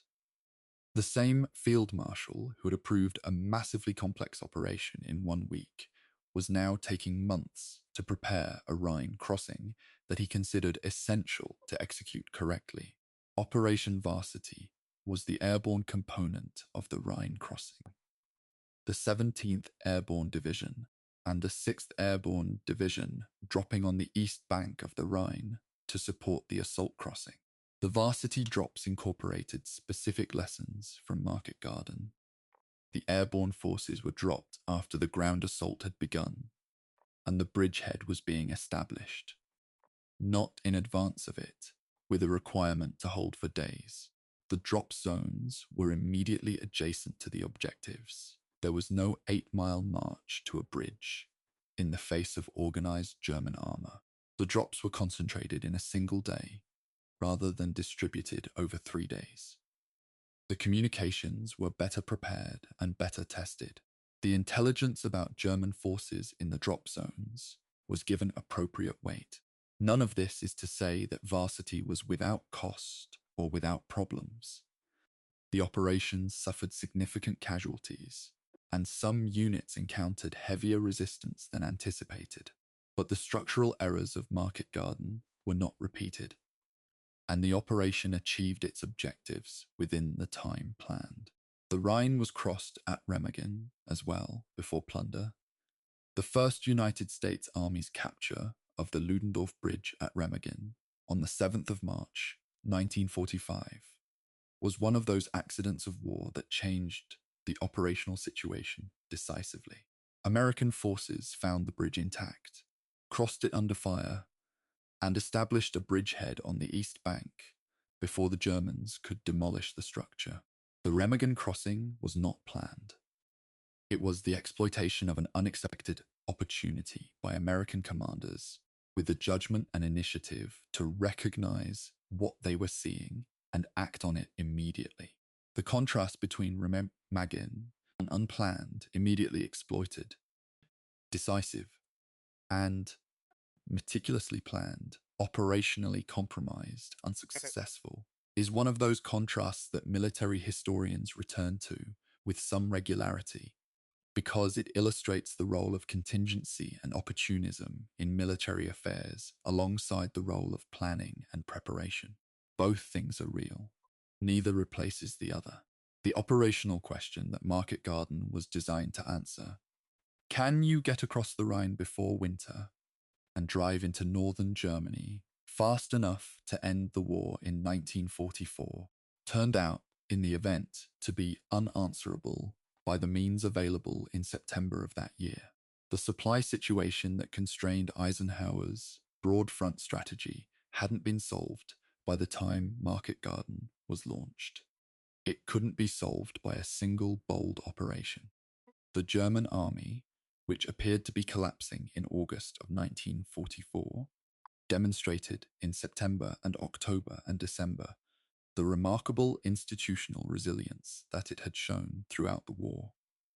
Its capacity to absorb catastrophic punishment, reconstitute formations, and continue fighting at a level of competence that consistently surprised the Allies. The Battle of the Bulge in December of 1944, a German offensive that achieved strategic surprise against Allied forces that had been fighting them for 5 years, is the sharpest possible demonstration of that resilience.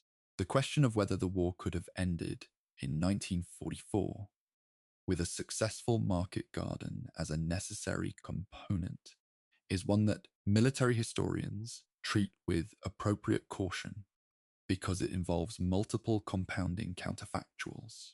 A successful Rhine crossing at Arnhem in September would have opened the road into northern Germany. It would have threatened the German industrial heartland in the Ruhr from the north. It might have, emphasis on might, accelerated the collapse of German resistance that eventually came in April and May of 1945. But might is the operative word. Germany had demonstrated the capacity to organize defensive lines under conditions of extreme pressure. The Siegfried Line was still formidable. The Wehrmacht still had reserve formations that were committed to the Ardennes in December. Whether a successful market garden translates directly into a German collapse in the autumn of 1944, or whether it simply shifts the geography of a war that continues into 1945 anyway, is a question that can't be answered with confidence. The historians who claim certainty in either direction are exceeding what the evidence permits. What can be said is that the failure of Market Garden extended the war in the Western Netherlands and contributed to the conditions of the Hunger Winter. It forced the Rhine crossing to be planned and executed in March of 1945, rather than September of 1944. It consumed thousands of Allied casualties and produced a corridor in the Netherlands that had to be defended through the autumn at additional cost. The American airborne divisions that fought at Eindhoven and Nijmegen went on to fight in the Ardennes in December. The same men, 6 weeks after Market Garden, were fighting in the snow in Belgium in one of the most brutal campaigns of the Western European War. The British 1st Airborne Division was effectively removed from the order of battle as a combat formation. The Polish 1st Parachute Brigade, whose commander had been correct in his reservations, was reorganized under different command.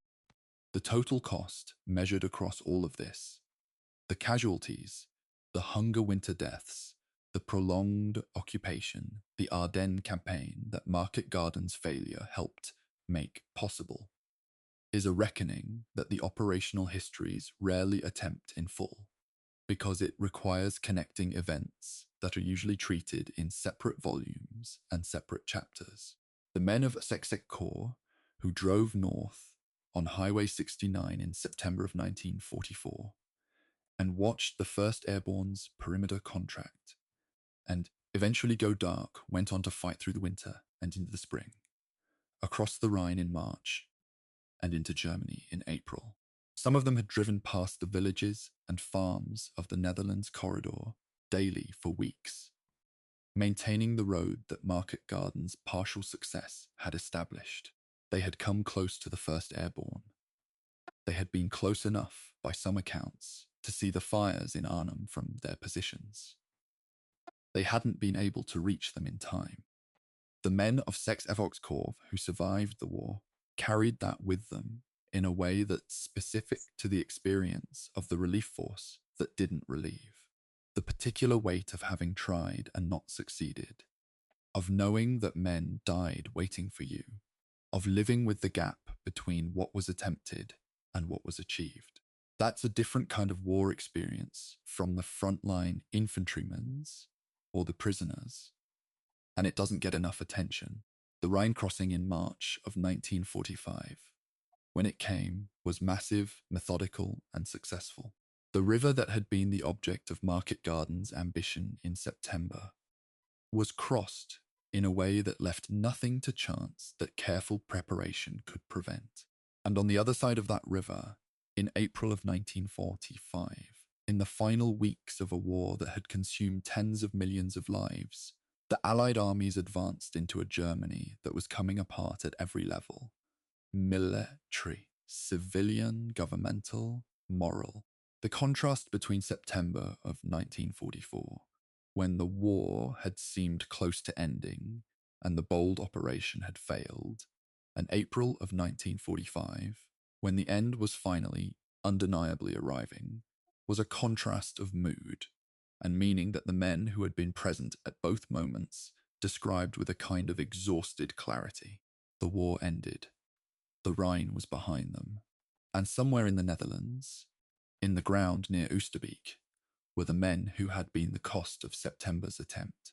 Chapter 15: The Veterans, the Memory, and What Remains.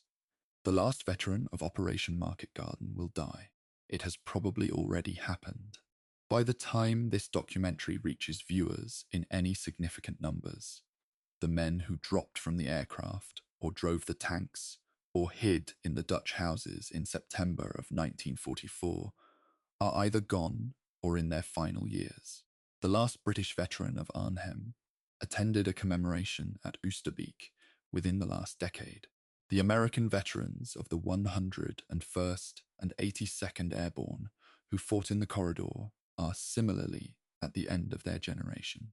When they go, when the last of them is gone, Operation Market Garden becomes entirely a matter of record and memory, a history without living testimony. This is not a unique situation. It's where every event eventually arrives. But there's something specific about this particular transition for Market Garden, because the living testimony has been so central to how the battle has been understood. The veterans who came back to Arnhem, and many of them did repeatedly, through the decades after the war, describe the experience of return in terms that are consistent enough across different accounts to suggest that the experience has a common structure. They describe the strange double vision of standing in a place that is simultaneously the peaceful Dutch town of 1970 or 1980 or 2000 and something, and the burning bullet-marked Arnhem of September 1944 that exists permanently in a part of their minds that time hasn't touched. The streets are the same streets, but the buildings are rebuilt. The bridge is not the same bridge, but it spans the same river. The drop zones are farmland again, green and undramatic, without any physical marker to suggest that men fell from the sky onto them 8 decades ago. The veterans who made these returns brought their private maps, the maps of the battle as they had lived it, to places that could no longer reflect those maps back. That dissonance is described consistently across nationalities, across decades of testimony. John Frost visited Arnhem multiple times after the war. His relationship with the town and with the Dutch people who had sheltered and aided his men during the battle was, by documented accounts, warm and reciprocal. He attended commemorations. He corresponded with Dutch veterans and civilians. He saw the bridge renamed in his honor, John Frost Bridge, Generaal Frostbrug in Dutch, which is an unusual distinction for a man whose military mission to that bridge failed in its ultimate objective. The Dutch chose to honor the attempt and the man, rather than the outcome, and that choice reflects something specific about a Dutch understanding of what happened at an Arnhem. That the failure was not Frost's failure, that the men who fought there did everything that soldiers could do and more, and that their names should be kept in the landscape of the country they had tried to free. Frost died in 1988. He was in his late 70s. The bridge still carries his name. The commemoration at Arnhem Oosterbeek has become one of the most extraordinary military ceremonies in Europe, in the specific sense that it has maintained, through 8 decades, a quality of genuine feeling rather than settling into the performance of feeling that formal ceremonies often develop over time. Part of this has to do with Dutch culture. The Dutch are not given to hollow ceremony in the way that some national commemorative traditions are. Part of it has to do with the specific character of what is being commemorated. Not a victory, not a triumph, but an attempt and a cost, and the human bonds that formed between the men who made the attempt and the people who lived inside it. The Dutch schoolchildren who attend the September commemorations at Oosterbeek are brought there as part of a deliberate educational commitment to ensuring that each generation understands what happened in that suburb and what it meant. They lay flowers on the graves. They hear the names read. They see the white headstones in their rows. The Airborne Museum Hartenstein at Oosterbeek, housed in the building that was General Urquhart's headquarters during the battle, is one of the finest operational museums of the Second World War by any measure of scholarship, preservation, and presentation. The museum underwent a major renovation completed in 2009, which updated its interpretive approach significantly, adding more attention to the Dutch civilian experience of the battle and incorporating the findings of decades of subsequent historical scholarship. The building itself is the artifact. Standing in the room where Urquhart received the reports of his division's progressive encirclement, standing in the spaces where the wounded were treated in the final days, gives the operational history a physical grounding that no map or document can fully provide. The museum holds an extraordinary archive of artifacts, photographs, documents, and oral history recordings that represents probably the most comprehensive collection of primary material on any single operation of the Second World War. The Dutch resistance members who contributed to the Market Garden operation, who gathered intelligence, who sheltered evaders, who went to the river in the rain on the night of Operation Berlin to help guide the evacuating paratroopers to the crossing point, have been commemorated in Dutch national memory with a specificity that the Allied official history doesn't always provide. The names of Dutch civilians who died or were deported as a result of their resistance activities during Market Garden and its aftermath are documented and preserved. The work of organizations like the Gelderland Provincial Archive and the various local historical societies along the corridor has ensured that the Dutch human record of the operation is maintained with the same care that the Commonwealth War Graves Commission brings to the military cemeteries. This parallel track of memory, military and civilian, Allied and Dutch, is what makes Arnhem's commemorative culture more complete than most. The academic literature on Market Garden has expanded significantly in the decades since Ryan's book and the 1977 film established the popular narrative. The focus of serious scholarship has shifted in interesting ways. In the immediate post-war decades, the dominant questions were operational. What went wrong? Whose fault was it? Could it have succeeded with different decisions? From the 1980s onward, and particularly from the 1990s, the scholarship broadened to include the Dutch civilian experience, the intelligence dimensions of the failure, the experiences of the prisoners, and the longer-term consequences for the Netherlands. More recently, the historical community has paid increasing attention to the Polish dimension, Sosabowski's story, the rehabilitation of his reputation, and the broader question of how the Polish contribution to the Allied war effort in Western Europe has been represented in the national memories of Britain and the Netherlands. The posthumous awarding of the Military Order of William to Sosabowski in 2006 was both a symbolic act and a historical correction, acknowledging that the man who was most right about the operation's prospects had been treated worst by its aftermath. The memorial at Arnhem The monument at the northern end of the John Frost Bridge, commemorating the 2nd Battalion's stand, is a simple structure, as the best war memorials tend to be. It doesn't attempt to resolve the complicated history of who was responsible for putting 700 men in that position, or why the relief didn't come. It simply marks where they were and what they did. The Dutch have a phrase for this kind of remembrance: keeping faith with the dead without pretending that keeping faith resolves the questions that their deaths raise. It's a more honest posture than the triumphalist war memorial that turns military failure into national narrative, and it's more honest than the purely critical academic posture that concentrates so heavily on the institutional failures that it loses sight of the individual human beings who lived through them. The bridge, the monument, the cemetery at Oosterbeek. These things exist in a relationship with each other that the visitor has to hold simultaneously. There's a generation of Dutch people now in their 60s and 70s who are the grandchildren of the Hunger Winter generation, whose grandparents were children during the occupation, who grew up hearing those stories at kitchen tables, who have a relationship to the market garden history that is familial rather than archival.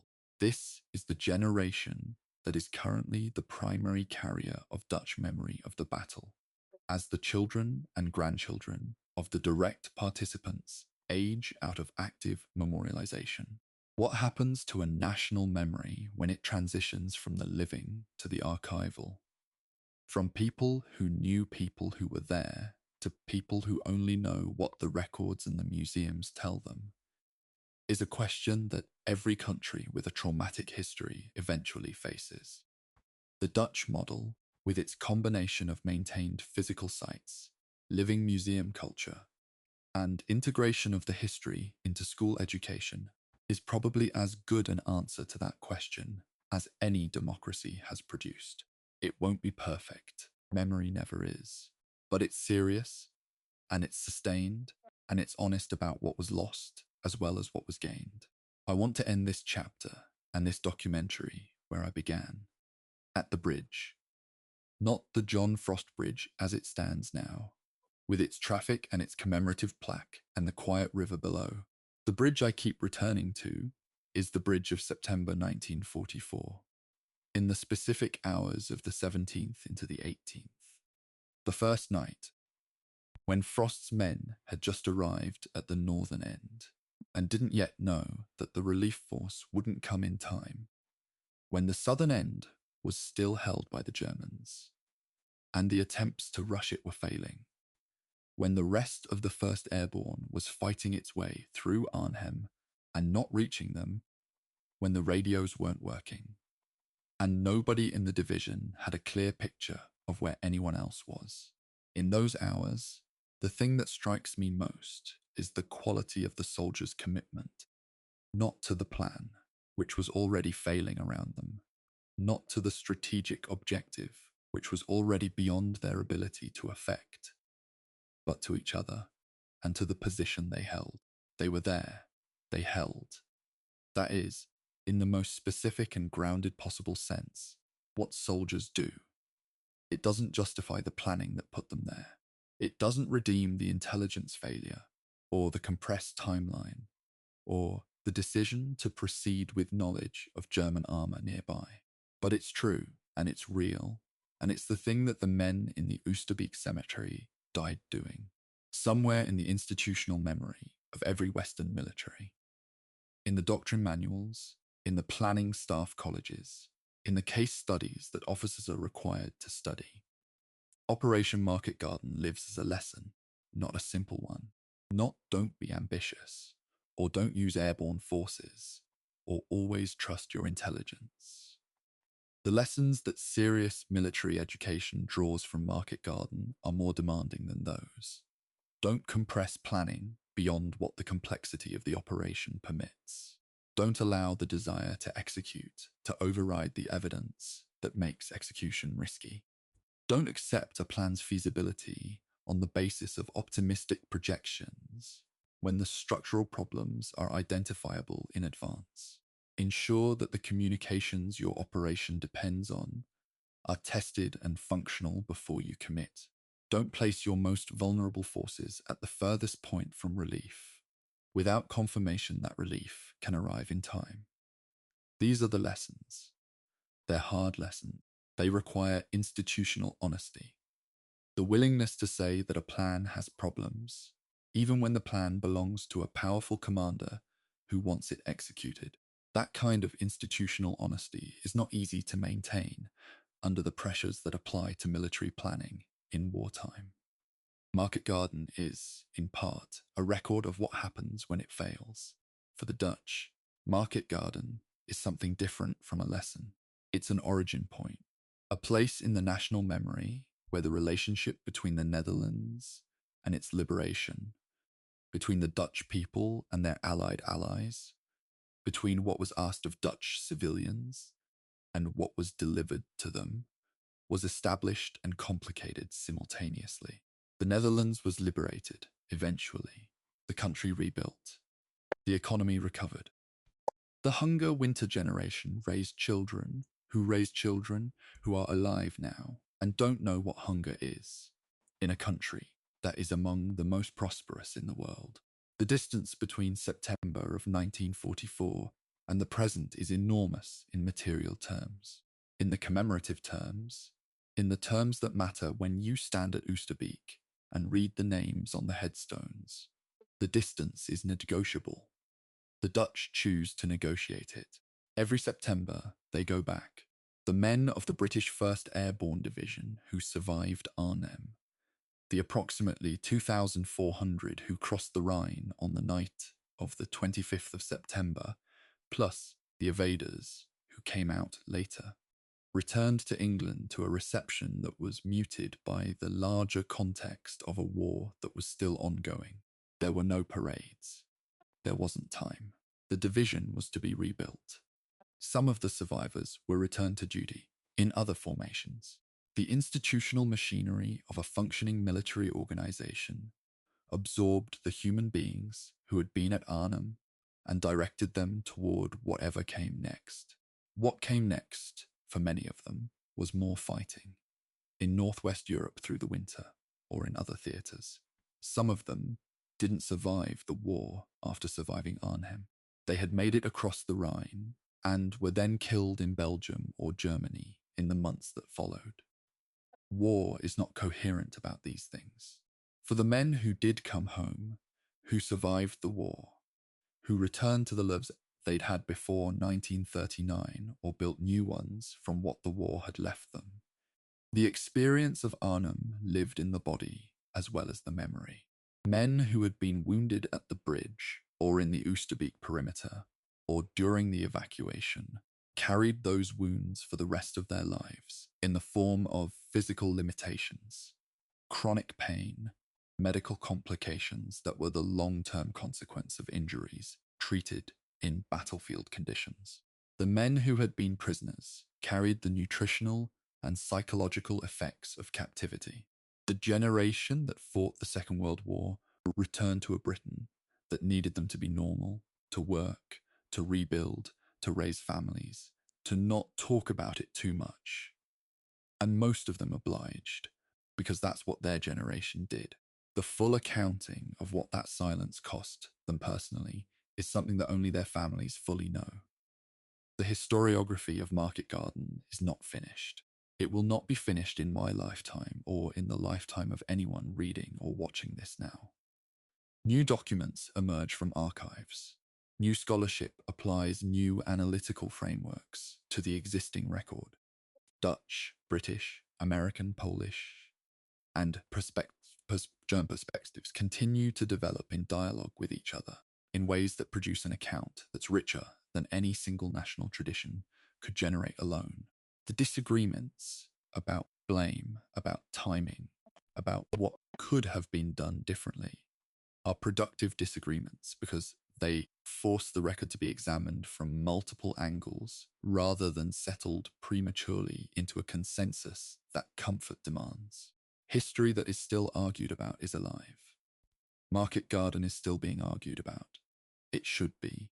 I started this documentary in a particular place, standing at the John Frost Bridge on a grey September morning, listening to the river. I want to end it there too. Not because the ending is tidy, it isn't, but because the river is the right image for what I've been trying to say across these 15 chapters. The Rhine at Arnhem doesn't care about the history it carries. It doesn't carry it at all. The river was there before the bridge, before the battle, before the plan was made in a conference room in England by men who had maps on their tables and wanted the war to be over. It will be there when the last piece of documentary evidence about the operation has crumbled, when the last institutional memory has been absorbed into whatever the future makes of the past. What the river carries, in the physical sense, is water, the same indifferent hydrology that Frostmen looked at in September of 1944 from the northern ramp, wondering when the relief was coming. They held. The river moved. The relief didn't come. The bridge eventually bore someone else's name. The river is still there. The men who are buried at Oosterbeek deserved better than the plan they were given. The Dutch civilians who called the railway strike and spent the winter in a famine deserved better than the liberation that came close and turned back. The Polish soldiers whose commander was right and was removed for being right deserved better than the institutional injustice that followed his honesty. These are not comfortable conclusions, and they don't reduce to a lesson or a slogan or a 30-second summary. They are the residue of what actually happened in specific places to specific people in September of 1944, and in the months that followed, and in the decade from those memory that stretched out from those 9 days over the flat Dutch landscape and down to the Rhine and into the ground. The bridge was always too far. The plan demanded what the conditions couldn't provide, and the men who were sent to hold it held it anyway, for as long as their bodies and their ammunition permitted, in the specific, unremarkable, extraordinary way that soldiers have always done what soldiers are asked to do. All of it, until there's nothing left to give. That is what happened at Arnhem. That is what the bridge still carries.